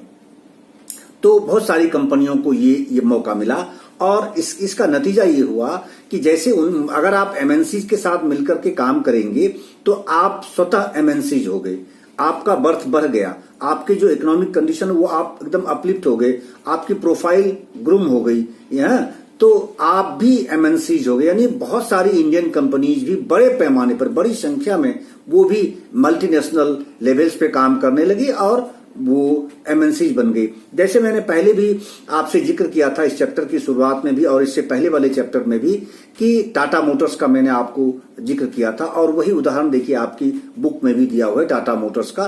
जैसे ऑटोमोबाइल्स है, इन्फोसिस कंपनी का आपने मिस्टर नारायणन का नाम सुना होगा, जो इसके चेयरमैन है, जो उसके ऑनर थे, वो आईटी कंपनी है। रैनबैक्सी मेडिसिन, जो मेडिसिन के क्षेत्र में मेडिसिन का इजाद करते हैं, आविष्कार करते हैं, उस पर रिसर्च करते हैं, डेवलप करते हैं और मेडिसिन की मैन्युफैक्चरिंग करते हैं, प्रोडक्शन करते हैं। तो रैनबैक्सी इंडियन कंपनी है, हालांकि अभी ये कंपनी को किसी दूसरी कंपनी ने खरीद लिया है। एशियन पेंट्स हैं जो भारत की कंपनी है। सुंदरम फास्टनर्स है, नट्स एंड बोल्ट्स की कंपनी है। तो इस तरह से बहुत सारी कंपनीज को एमएनसी बनने का मौका मिल गया। तो globalisation has also created new opportunity for companies providing services के बारे में मैंने आपको बताया। टेक्नोलॉजी की बातें होती हैं, कोई और एजुकेशन से रिलेटेड अगर आपको कोई चीज देता है तो वो भी है, और विभिन्न प्रकार के अलग अलग प्रोफेशंस जिसकी जिक्र करने की आवश्यकता यहाँ नहीं है। पहले के चैप्टर में मैंने ये किया हुआ है कि सर्विसेज क्या क्या है। सर्विसेज जितने प्रकार के आप काम करते हैं वो सर्विसेज होते हैं, चाहे वो सीवर सफाई से लेकर के हवाई जहाज बनाने तक, उसके मेंटेनेंस करने तक, उसको ठीक करने तक, उसके रखरखाव की बात होती है, तो इसको सर्विसेज बोलते हैं हम।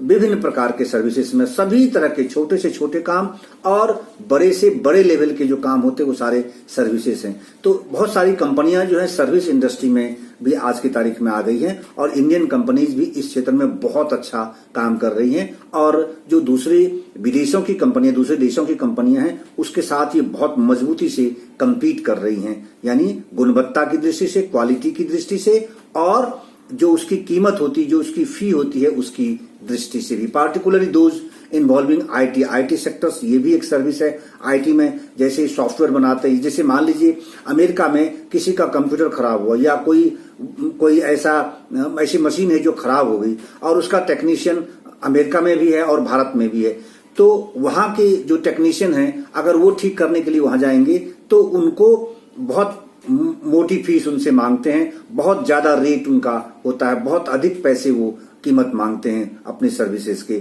लेकिन जो इंडियन लोग हैं वो थोड़ा कम पैसे में और अच्छी सर्विस देने की स्थिति में होते हैं, ये थोड़ा कम पैसे में भी वही काम कर देते हैं और यहाँ से बैठे ही वो काम कर देते हैं, क्योंकि सॉफ्टवेयर है। आईटी इंडस्ट्री में आपको वहां जाने की आवश्यकता नहीं है, आप यहीं से बैठे ऑनलाइन आप उनके करेक्शन आप कर सकते हैं, उनको वो रिमेडी दे सकते हैं, उनको वो उपाय दे सकते हैं, वो उनका सॉल्यूशन आप यहीं से कर सकते हैं। तो इस तरह से वो कम पैसे में यहाँ कर देते हैं। तो ज्यादातर इसीलिए बाहर जो आपने आउटसोर्स का नाम सुना होगा कि आउटसोर्स करती हैं, अमेरिका के बहुत सारे काम इंडिया में आउटसोर्स होते हैं, इंग्लैंड से भी आते हैं, जापान से भी आते हैं, जर्मनी से भी आते हैं।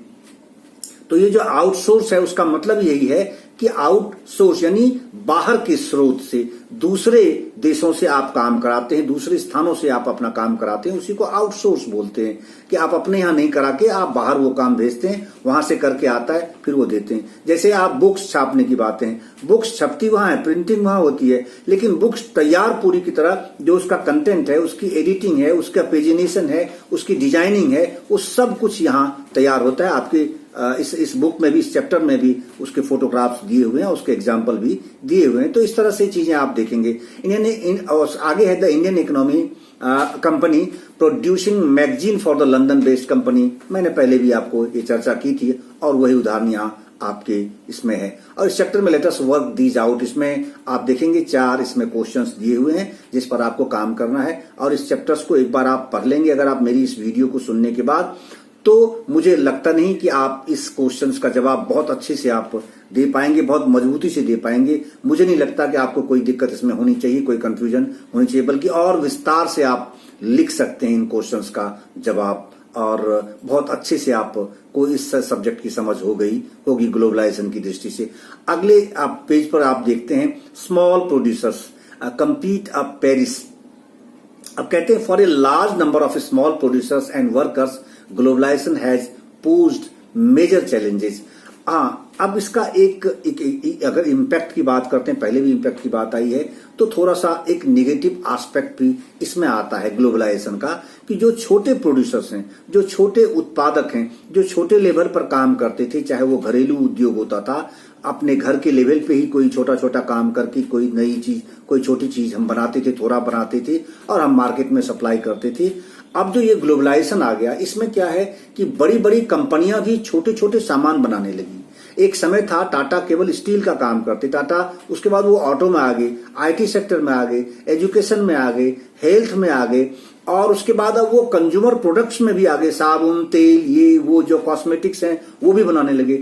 बिरला की भी यही स्थिति, बिरला जी पहले क्या बनाते थी बिरला कंपनी, उसके बाद फिर अब अलग अलग आप देखें, पुल, सड़कें, आईटी, स्कूल्स, और उसके बाद फिर कॉस्मेटिक्स में, कंज्यूमर प्रोडक्ट्स में भी आ गए हैं। तो इस तरीके से आप देखेंगे तो अब क्या है कि जो छोटे छोटे लोग थे उनके लिए दिक्कत आ गई, जो छोटे व्यापारी थे वो उनके लिवलीहुड की बड़ी, उसको उनका एग्जिस्टेंस यानी उनका अस्तित्व जो है वो खतरे में पड़ गया।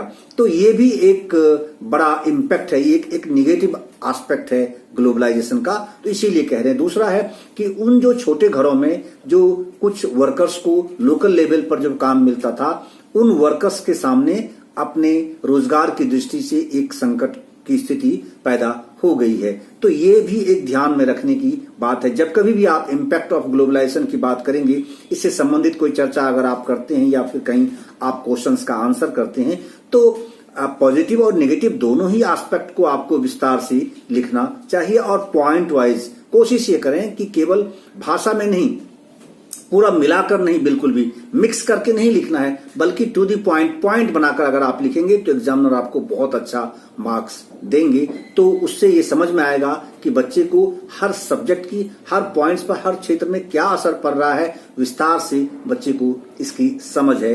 तो इसलिए नेगेटिव एस्पेक्ट तो ये है, इसमें कोई दो राय नहीं है, लेकिन रोजगार की संभावनाएं भी काफी बढ़ी हैं। अब जो राइजिंग कंपटीशन है, इसी की चर्चा मैंने की कि ये इससे क्या हुआ कि पहले भी मैंने इस चैप्टर के आरंभ में भी हमने आपसे बात कही थी कि इससे प्रतियोगिता बढ़ गई, कंपटीशन बढ़ गया कि एक कंपनी अब एक ही काम करने के लिए, अगर आज भारत सरकार क्या करती है, अगर मान लीजिए कोई बड़ा पुल बनाना है, बहुत बड़ा पुल का निर्माण करना है, रेलवे का पुल का निर्माण करना है, तो भारत सरकार अब केवल उसमें भारतीय कंपनियों को ही काम नहीं देती है, वो क्या करते हैं, ग्लोबल टेंडर छोड़ते हैं, ग्लोबल टेंडर बोलते हैं उसको। अब पहले टेंडर अपने यहां छोड़ा जाता था, अपने राज्य में, अपने स्टेट में, प्रॉपर उस स्टेट में या फिर कंट्री लेवल पे दिया जाता था, लेकिन अब नहीं। अब क्या है, उसको ग्लोबल टेंडर बोलते हैं, कि यानी वैश्विक जो ठेका है वो छोड़ा जाता है और अखबारों में चीजें छपती हैं, ऑनलाइन भी जाती हैं, और फिर दुनिया के किसी भी देश के जो ठेकेदार हैं या काम करने वाली कंपनियां हैं या टेक्नोलॉजिस्ट हैं, वो उसमें अपना एप्लीकेशन अप्लाई कर सकते हैं उस काम को लेने के लिए, और वो रेट जो कम से कम रेट में और अच्छे से अच्छे क्वालिटी वाले काम करके देंगे, भारत सरकार उसको वो टेंडर देती है, वो पुल उसको बनाने के लिए भारत सरकार या राज्य सरकार, कोई भी राज्य सरकार दे देती है। तो इससे क्या है कि ग्लोबल कंपटीशन हो गया इसमें।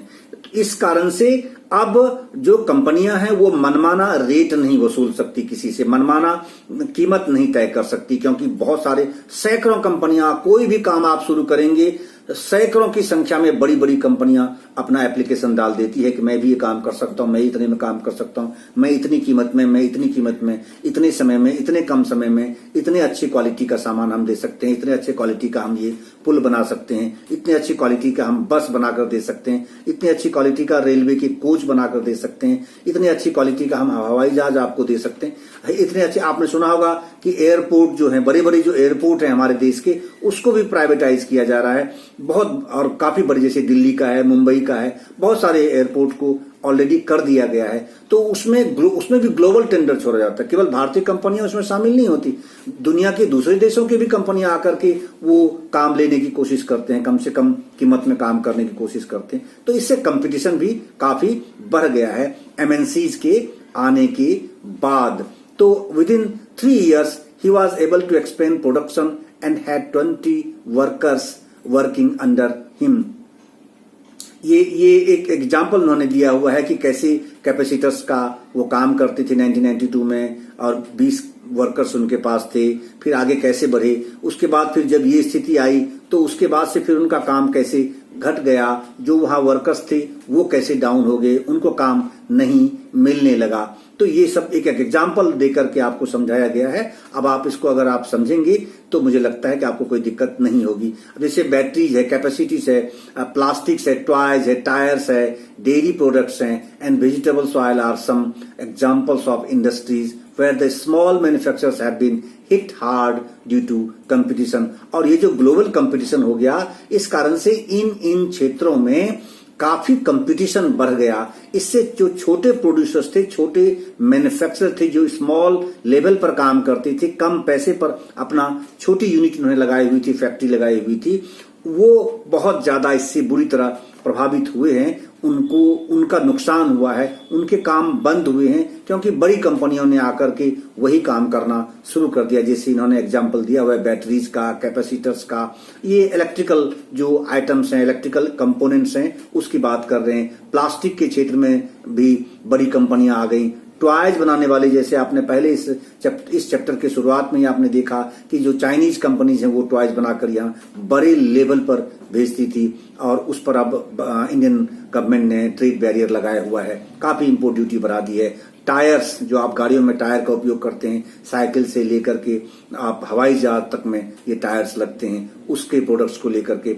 वेजिटेबल्स है, यहां तक आपने सुना होगा कि जो फ्रूट्स हैं वो भी अमेरिका से आते हैं। फ्रूट्स केवल ड्राई फ्रूट्स ही नहीं, हमारे यहाँ भी ड्राई फ्रूट्स होते हैं और दूसरे फ्रूट्स भी होते हैं, एप्पल है, ऑरेंज है, ग्रेप्स हैं, सब होते हैं। बावजूद इसके दूसरे देशों से, यहां से आपने सुना होगा अमेरिकन एप्पल का नाम आपने सुना होगा, हाँ, तो इसी तरीके से दूसरे देशों से भी यहाँ फ्रूट्स आने लगे हैं, तो वो भी एक कंपटीशन हो गया। अब हमारे जो एग्रीकल्चरल जो इस तरह के एग्रो प्रोडक्ट्स वाले लोग हैं, जो बागवानी करते हैं, जो बगीचा लगाते हैं, जो इस प्रकार के फल या वेजिटेबल्स अपनी खेती करते हैं, उनके लिए सामने भी एक बड़ा कंपटीशन सामने आ गया है, तो उनको भी अब दिक्कत होने लगी है।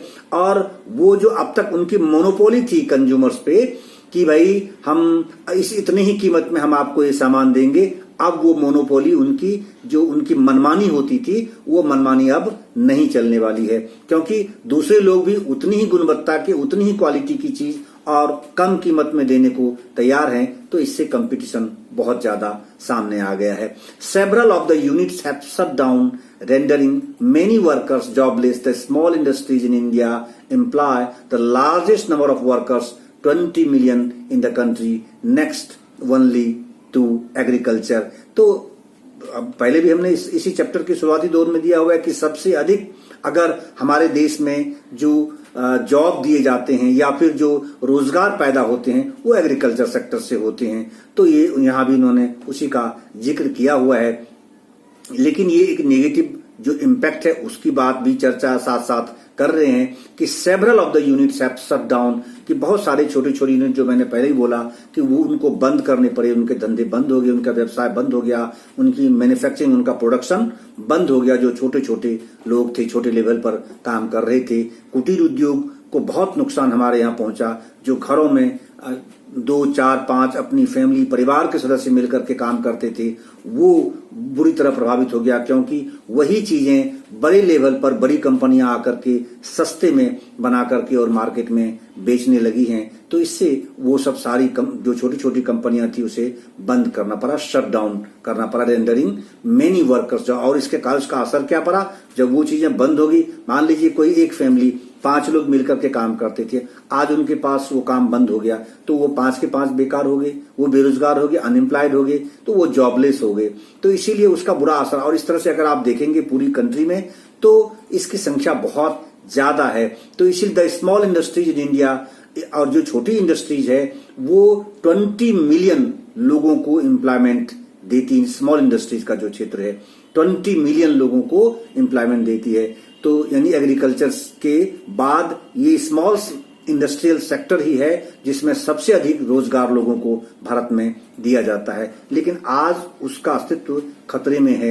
ये एक बड़ा बहस का विषय है, क्योंकि जो स्मॉल स्केल इंडस्ट्रियलिस्ट हैं वो सरकार को इस बात के लिए बारंबार कोसते हैं कि जो आपकी पॉलिसी है उससे बड़े इंडस्ट्री को फायदा पहुंच रहा है ग्लोबलाइजेशन का, छोटी इंडस्ट्री को फायदा नहीं पहुंच रहा है। हालांकि गवर्नमेंट ने इस मामले में भी काफी स्टेप्स उठाए हैं। स्मॉल स्केल की दृष्टि से अलग मंत्रालय है केंद्र में भी और अलग अलग राज्यों में भी है, और नए कानून भी बनाए हैं कि जो बड़ी कंपनियां हैं वो अपना काम बड़ी कंपनियों से ही नहीं कराएंगे। जैसे मारुति कंपनी है, मैंने पहले भी बोला था जीत पॉलिसी है, तो वो अपना काम दूसरी बड़ी अपने लेवल के बड़ी कंपनी को नहीं देते हैं अपने कंपोनेंट्स बनाने के लिए, वो छोटी छोटी कंपनी को देते हैं। तो इस तरह के जो, जैसे आपने भारत सरकार की कंपनी का नाम सुना होगा, बहुत सारे नवरत्न कंपनी है, जैसे इंडियन ऑयल है, भारत पेट्रोलियम है, हिंदुस्तान पेट्रोलियम है, इस ONGC है, तो इस तरह से जैसे NTPC है, बहुत बड़ी बड़ी जो कंपनियां हैं अलग अलग क्षेत्र में भारत सरकार की,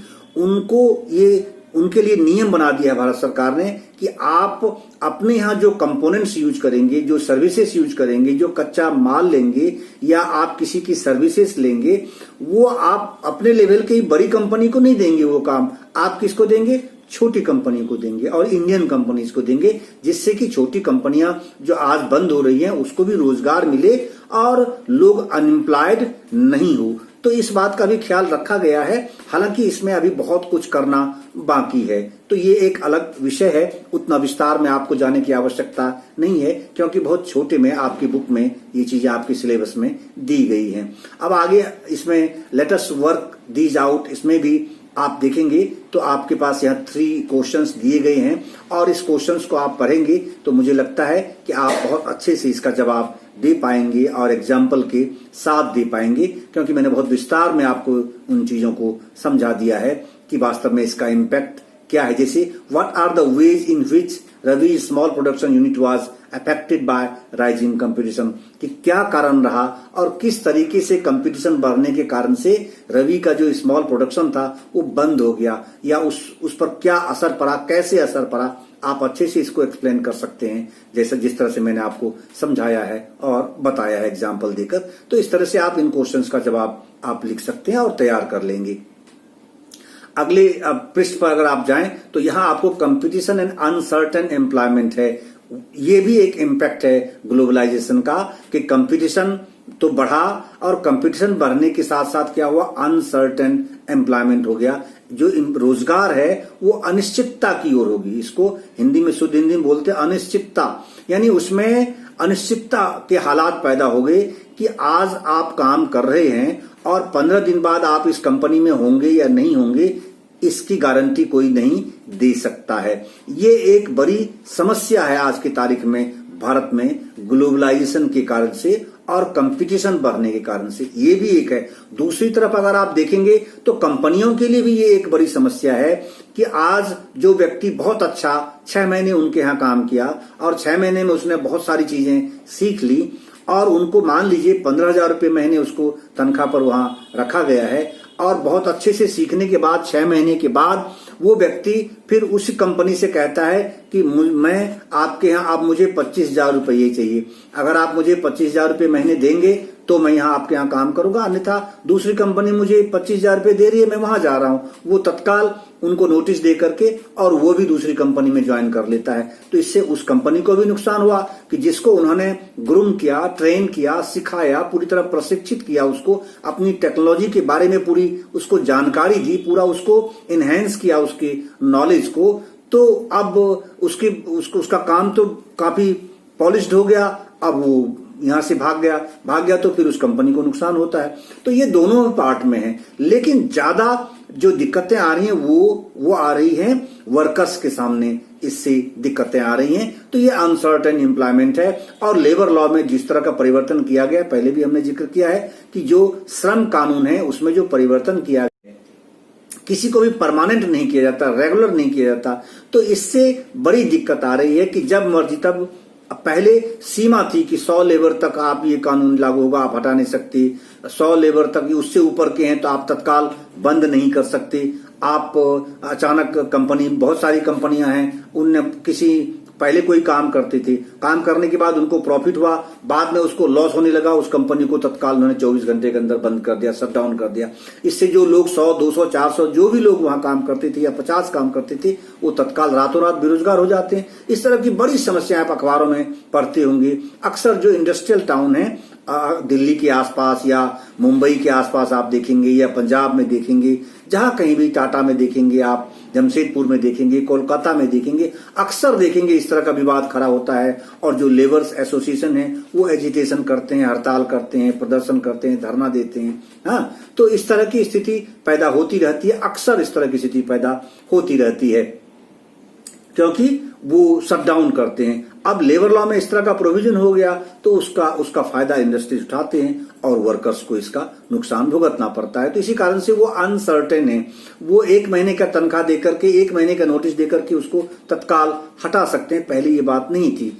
large MNCs in the garment industry in Europe and America order their products from Indian exporters। अब आप दूसरा अगर एस्पेक्ट देखेंगे तो आज की तारीख में जो गारमेंट इंडस्ट्री है, यानी जो कपड़ा उद्योग है, वस्त्र उद्योग है हमारे देश का, वो बहुत ऊंचा उठा हुआ है। और उसको कंपटीशन अगर इंटरनेशनल लेवल पे कोई दे रहा है तो वो बांग्लादेश है। छोटा कंट्री, छोटा देश है, और वो सबसे अधिक कंपटीशन दे रहा है, क्योंकि वहां लेबर बहुत सस्ती है। और दूसरा चाइना। तो इस तरीके से, लेकिन फिर भी क्योंकि क्वालिटी हम मेंटेन करते हैं और हमारा एक ट्रेड रिलेशन, हमारा एक विश्वसनीय ट्रेड रिलेशन दूसरी कंट्रीज के साथ होता है, उनके व्यवसायियों, उनके उद्योगपतियों के साथ होता है, तो इस कारण से हमारा व्यापार भी काफी तेजी से बढ़ रहा है और हम बहुत मजबूती से कंपटीशन दे रहे हैं इन दोनों कंट्रीज को। तो अमेरिका से, जापान से, फ्रांस से, जर्मनी से, यूके से बड़े पैमाने पर हमारे यहाँ से गारमेंट्स, यानी जो आप जीन्स पैंट देखते हैं, शर्ट देखते हैं, कोट देखते हैं, या बहुत सारे जो इस तरह के तैयार किए गए वस्त्र विभिन्न साइजेस के, उसको हम गारमेंट्स इंडस्ट्री बोलते हैं। कपड़े का थान नहीं, वो अलग चीज है। जो गारमेंट्स इंडस्ट्री है वो है बने बनाए कपड़े, यानी साइज में जिसको जिस साइज का चाहिए उस साइज का, जिस क्वालिटी का कपड़े चाहिए उस कपड़े क्वालिटी का, तो वो बना करके यहां से देते हैं। अब बड़े पैमाने पर यहां से एक्सपोर्ट होता है, लार्ज ऑर्डर्स मिलते हैं इंडियन गारमेंट एक्सपोर्टर्स को। और as cost of raw materials can not be reduced, exporters try to cut labour cost. अब क्या होता है कि जो अब यहां समझने की जरूरत है इंडस्ट्री में क्या होता है कि एक तो कच्चा माल है जो आएगा जिससे वो सामान तैयार करेंगे, और दूसरा है लेबर। ये दो मुख्य कॉस्ट होते हैं, जो बड़े खर्च होते हैं कि माल और लेबर, बनाने वाली लेबर। तो जो माल है उसकी कीमत भी लगातार बढ़ती चली जा रही है, रॉ मटेरियल जिसको आप बोलते हैं इकोनॉमिक भाषा में, उसकी कीमत भी लगातार बढ़ती चली जा रही है। और तो उसका असर क्या पड़ता है कि जो इंडस्ट्रिस्ट हैं अपने प्रॉफिट को ज्यादा से ज्यादा बनाने के लिए वो क्या करते हैं, रॉ मटेरियल की कीमत तो कम नहीं करवा सकते, क्योंकि वो तो मजबूर है, वो तो कहेगा कि भाई हम नहीं देंगे, तो फिर उसकी इंडस्ट्री बंद हो जाएगी। लेकिन जो वर्कर्स हैं वो क्या करते हैं, अब इसमें कॉस्ट कटिंग वर्कर पे डालते हैं, यानी वर्कर की सैलरी को कट करना शुरू कर देते हैं। जब भी कोई दिक्कत आती है, ऐसा कंपटीशन आता है, कोई ऐसी नेचुरल कैलेमिटी आती है, या फिर इकोनॉमिक स्लो डाउन, आपने इकोनॉमिक्स में सुना होगा, आर्थिक मंदी बोलते हैं, इकोनॉमिक स्लो डाउन होता है, बाजार में मंदी आ जाती है, खरीदारी नहीं होती है, तो उसका सीधा असर सबसे पहला अगर कोई शिकार होता है तो वो लेबर होती है, जो वर्कर्स हैं वो होते हैं उसके शिकार, तो उसका सीधा सीधा असर उस पर पड़ता है। उसी के बारे में आपकी बुक में यहाँ जिक्र किया गया है। Where earlier a factory used to employ workers on a permanent basis, now they employ workers only on temporary basis so that they do not have to pay workers for the whole year. मैंने पहले भी जिक्र किया, इसी chapter की शुरुआत में अगर आप मेरी वीडियो को देखेंगे रिवाइंड करके तो आपको समझ में आएगा कि इन चीजों का जिक्र मैंने पहले ही किया है कि आज हालात ये हैं कि किसी को भी रेगुलर बेसिस पे यानी नियमित नहीं करता, परमानेंट नहीं करता है, टेम्पोररी रखता है। 2 महीने का काम अगर है, 2 महीने का काम करा के और उसको बाहर कर देता है। ये नहीं पहले था कि अगर आप 2 महीने के लिए भी किसी को रखेंगे तो पूरे साल आपको उसे रखना पड़ेगा, चाहे आपके यहाँ 8 महीने या 9 महीने या अन्य 6 महीने काम है या नहीं है, तब भी आपको उनको सैलरी देनी पड़ेगी। उनके जो फ्यूचर था वो सिक्योर होता था, आज वो नहीं है, क्योंकि लेबर लॉ में इसका बड़ा परिवर्तन कर दिया गया है। तो वही बातें यहाँ दोहराई गई हैं। While this competition among the garment exporters has allowed the MNCs to make large profits, workers and denied their fair share of benefits brought about globalisation. तो इसमें से वही चीजें बार बार आ रही हैं कि बड़ी कंपनियों ने प्रॉफिट बहुत ज्यादा बनाना शुरू कर दिया, एमएनसीज ने बनाना शुरू कर दिया, और जो वर्कर्स को उसका लाभ मिलना चाहिए, उसका प्रॉफिट, उसका शेयर मिलना चाहिए, वो शेयर उसे नहीं मिल रहा है। 35 अब गारमेंट वर्कर के बाद 35-year-old Sushila has spent many years as a worker in garment export industry of Delhi. वो बताया है कि दिल्ली के गारमेंट इंडस्ट्री में वो काम करती थी। फिर क्या हालात बने 1990s में, जब नई जो इकोनॉमिक पॉलिसी बनी हमारे देश की, लिबरलाइजेशन, जिसको लिबरलाइज किया गया डॉक्टर मनमोहन सिंह के वित्त मंत्री रहते हुए और पीवी नरसिम्हा राव के प्रधानमंत्रित्व के काल में, तो उसके बाद उसका क्या असर पड़ा वो एग्जाम्पल आपके इस पैरा में दिया हुआ है। अब आगे देखिए, the condition of work and the hardships of the workers described above have become common to many industrial units and services in India। Same स्थिति अलग अलग विभिन्न भारत के विभिन्न शहरों में है, और विभिन्न औद्योगिक जो यूनिट्स हैं, फैक्ट्रीज हैं, सेम वही स्थिति है, वही हालात वो लोग झेल रहे हैं। सबको इस कंपटीशन का असर सब पर पड़ा है। Most workers today are employed in the unorganised sector. अब क्या है कि आप देखेंगे बड़े पैमाने पर जो लेबरर्स हैं, जो वर्कर्स हैं, जो काम करने वाले लोग हैं, गांवों से चलकर शहरों की ओर आते हैं, वो सब के सब क्या हैं, वो कहाँ काम कर रहे हैं, उन्हें रोजगार कहाँ मिल रहा है, अनऑर्गेनाइज्ड सेक्टर। ये भी एक टेक्निकल वर्ड है इकोनॉमिक्स की भाषा में। अनऑर्गेनाइज्ड, ऑर्गेनाइज्ड का मतलब होता है संगठित, संगठित का मतलब वो लोग हैं जो रजिस्टर्ड, संगठित तरीके से काम चल रहा है, जैसे कोई कंपनी है, कोई फैक्ट्री है, कोई ऑफिस है, हाँ, तो जो कोई प्रतिष्ठान इस तरह का है हम उसे ऑर्गेनाइज्ड सेक्टर बोलते हैं। जैसे आप सरकारी क्षेत्र की भी बात कर लें, चाहे रेलवे हो, चाहे रोडवेज हो, चाहे एयरवेज हो, या अन्य दूसरे और डिपार्टमेंट्स हैं सरकारी, वो भी ऑर्गेनाइज सेक्टर में आता है। या फिर ऑर्गेनाइज सेक्टर में जो अलग अलग क्षेत्र की जो इंडस्ट्री है उसमें आता है, या अलग अलग क्षेत्र की जो ट्रेडिंग जो एक्टिविटीज होती हैं, व्यापारिक गतिविधियां हैं, वो भी इसमें से आते हैं। बहुत तरह के इसमें इस क्षेत्र में शामिल है। और उसे अब क्या है, तो ये अनऑर्गेनाइज का मतलब है कि दैनिक डेली लेबरर के रूप में आप काम करते हो। अनऑर्गेनाइज, जैसे मान लीजिए आप कोई मकान बनाते हैं, तो जब आप अपना मकान बनाते हैं तो आपको क्या चाहिए, आप सामान तो लेते ही लेते हैं, लेकिन वहां काम करने वाला आदमी चाहिए। अपने से तो आप बना नहीं सकते, तो उसके लिए आपको राजमिस्त्री चाहिए, उसके लिए आपको लेबर चाहिए, हाँ, उसके लिए पानी लाने वाला चाहिए, उसके लिए आपको ईंट ढोने वाला आदमी चाहिए, उसके लिए आपको सीमेंट गारा बनाने वाला आदमी चाहिए, फिर उसका प्लास्टर करने वाला आदमी चाहिए, फिर उसमें पेंट करने वाला आदमी चाहिए, इलेक्ट्रिफिकेशन के लिए भी आपको लेबर चाहिए।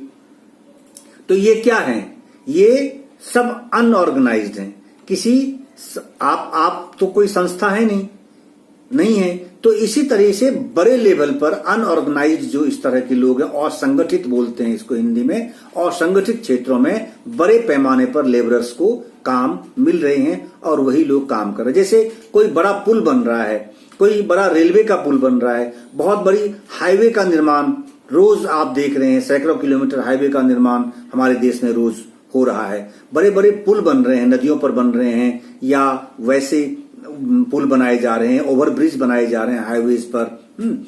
तो इस तरह से जो या बड़े बड़े हवाई अड्डों का अब निर्माण हो रहा है, उसका विकास हो रहा है। जो डोमेस्टिक एयरपोर्ट थे उसको इंटरनेशनल एयरपोर्ट में तब्दील किया जा रहा है।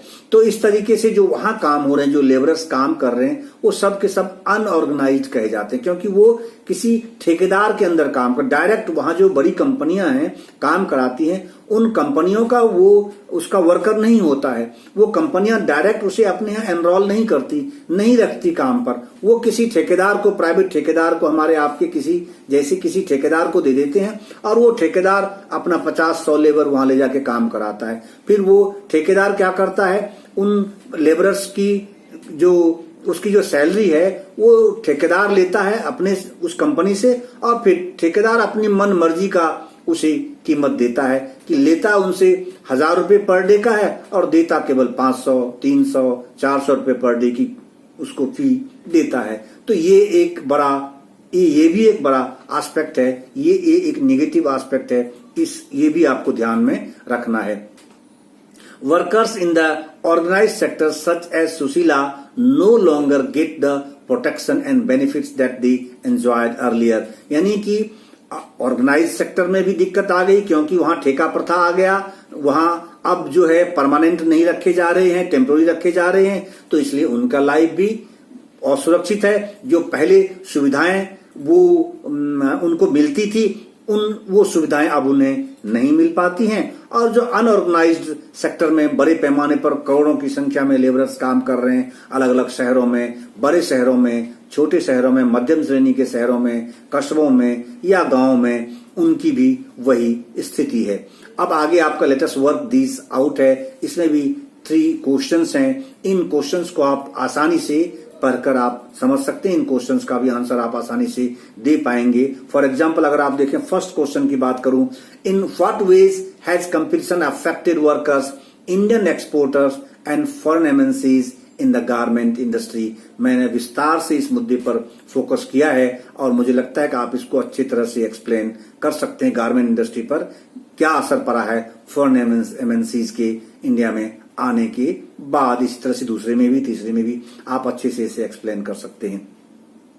अब आगे अगर आप देखते हैं इस पेज पर, the struggle for a fair globalisation का पार्ट है। इसमें ये कहता है the struggle for a fair globalisation. Struggle का मतलब होता है संघर्ष, वही कंपटीशन हो गया, संघर्ष करना, अपने को जिंदा रखने के लिए, अपने को स्थापित करने के लिए, अपने को और आगे बढ़ाने के लिए स्ट्रगल बोलते हैं। जैसे आज कोई स्टूडेंट है, अगर अपना नंबर वो 90% से एबव लाना चाहता है, 98, 97, 99% नंबर लाना चाहता है या टॉप करना चाहता है, तो वो क्या कर रहा है, अभी पढ़ाई कर रहा है। जब अभी जो आप पढ़ाई कर रहे हैं, स्टडी कर रहे हैं, it indicates that it is called your struggle. You are struggling just to get the limit, just to get your aim in your life, either in board exam or in any competitive exams।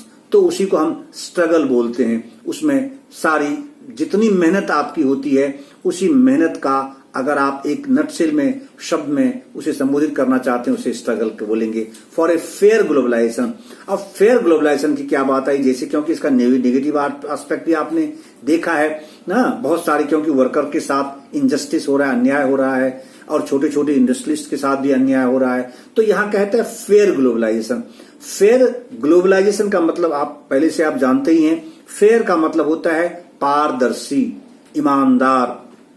यानी जो भी व्यवस्था बने इसमें वैश्विक व्यापारीकरण का, उस व्यवस्था में वो इतना साफ सुथरा हो, इतना पारदर्शी हो और ऐसे नियम और कानून, ऐसे नियम और शर्तें उसके लिए निर्धारित हों जिससे उसका किसी पर नेगेटिव इम्पैक्ट न पड़े, किसी के साथ अन्याय नहीं हो, किसी के साथ एक तरफा उसके खिलाफ कोई ऐसा कदम न उठाया जाए जैसे वर्कर्स के साथ उठाया जाता है लेबर लॉ में अमेंडमेंट करने के बाद, संशोधन करने के बाद।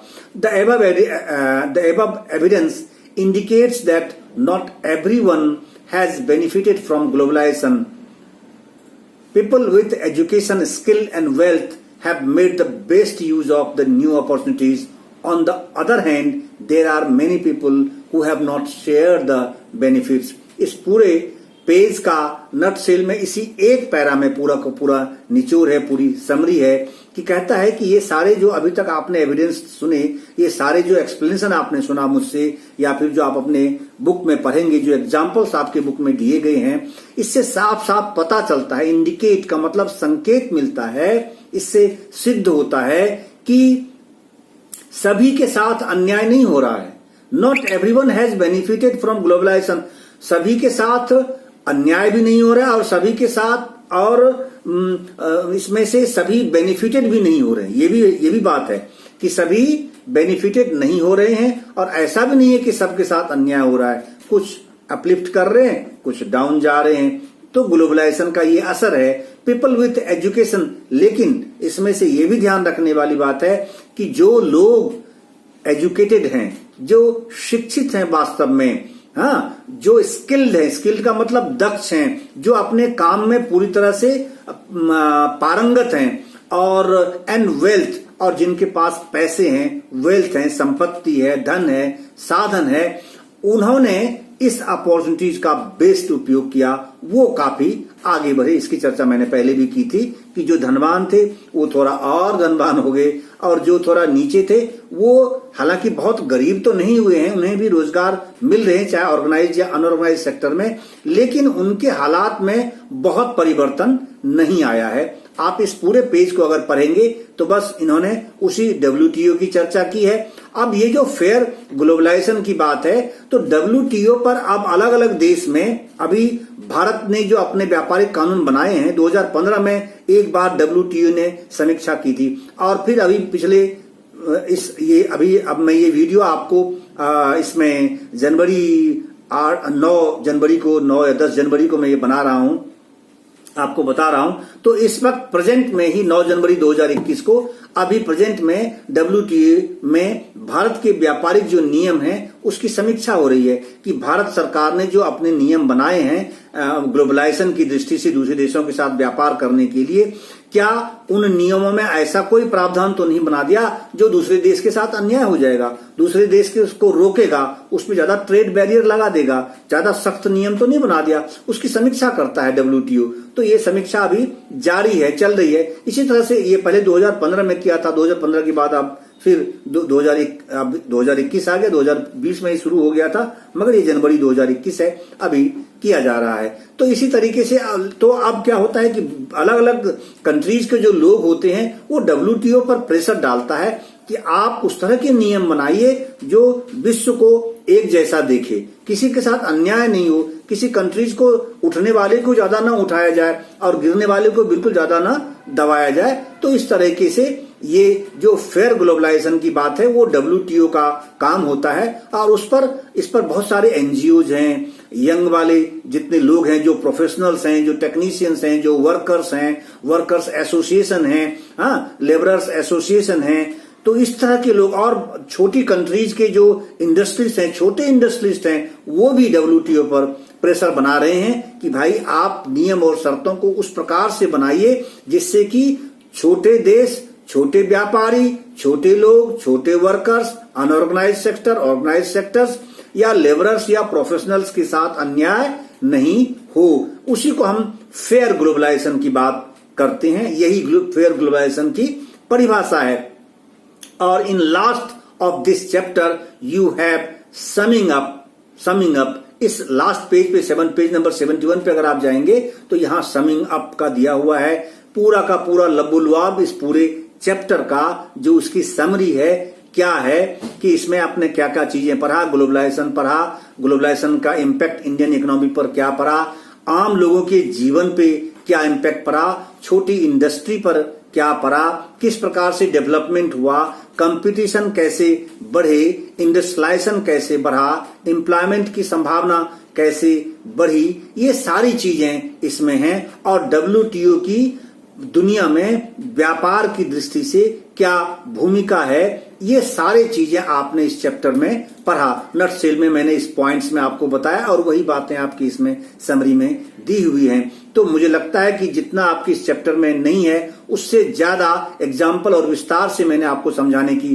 कोशिश की है अपनी भाषा में। तो इसीलिए आप इसको एक बार डिटेल पूरा इस वीडियो को सुने और जब आप इस चैप्टर को पढ़ेंगे तो आपको लगेगा कि पूरा का पूरा चैप्टर आपको याद हो चुका है। इससे संबंधित कोई भी सवाल, कोई भी प्रश्न आपको अगर आपके बोर्ड एग्जाम्स में पूछे जाते हैं या स्कूल एग्जाम्स में पूछे जाते हैं तो आप now you will be able to answer all the questions related to this chapter only. So please do review this video. आप इस वीडियो को जरूर देखें और समय मिले तो बार बार देखें। हालांकि आपके बोर्ड्स के एग्जाम्स हैं फिर भी, क्योंकि अब अप्रैल में होना है, आपके पास you have sufficient time, so you can go through this video in detail repeatedly और जाएं देखें। और ये जो सब्जेक्ट्स हैं, अगर आप आगे चल के ह्यूमैनिटीज लेते हैं 11th 12th में जाकर के या हायर एजुकेशन में, तो भी जो मैंने आपको पढ़ाया है ये आपको बारंबार याद आएगा और यही आपको मदद करेगा।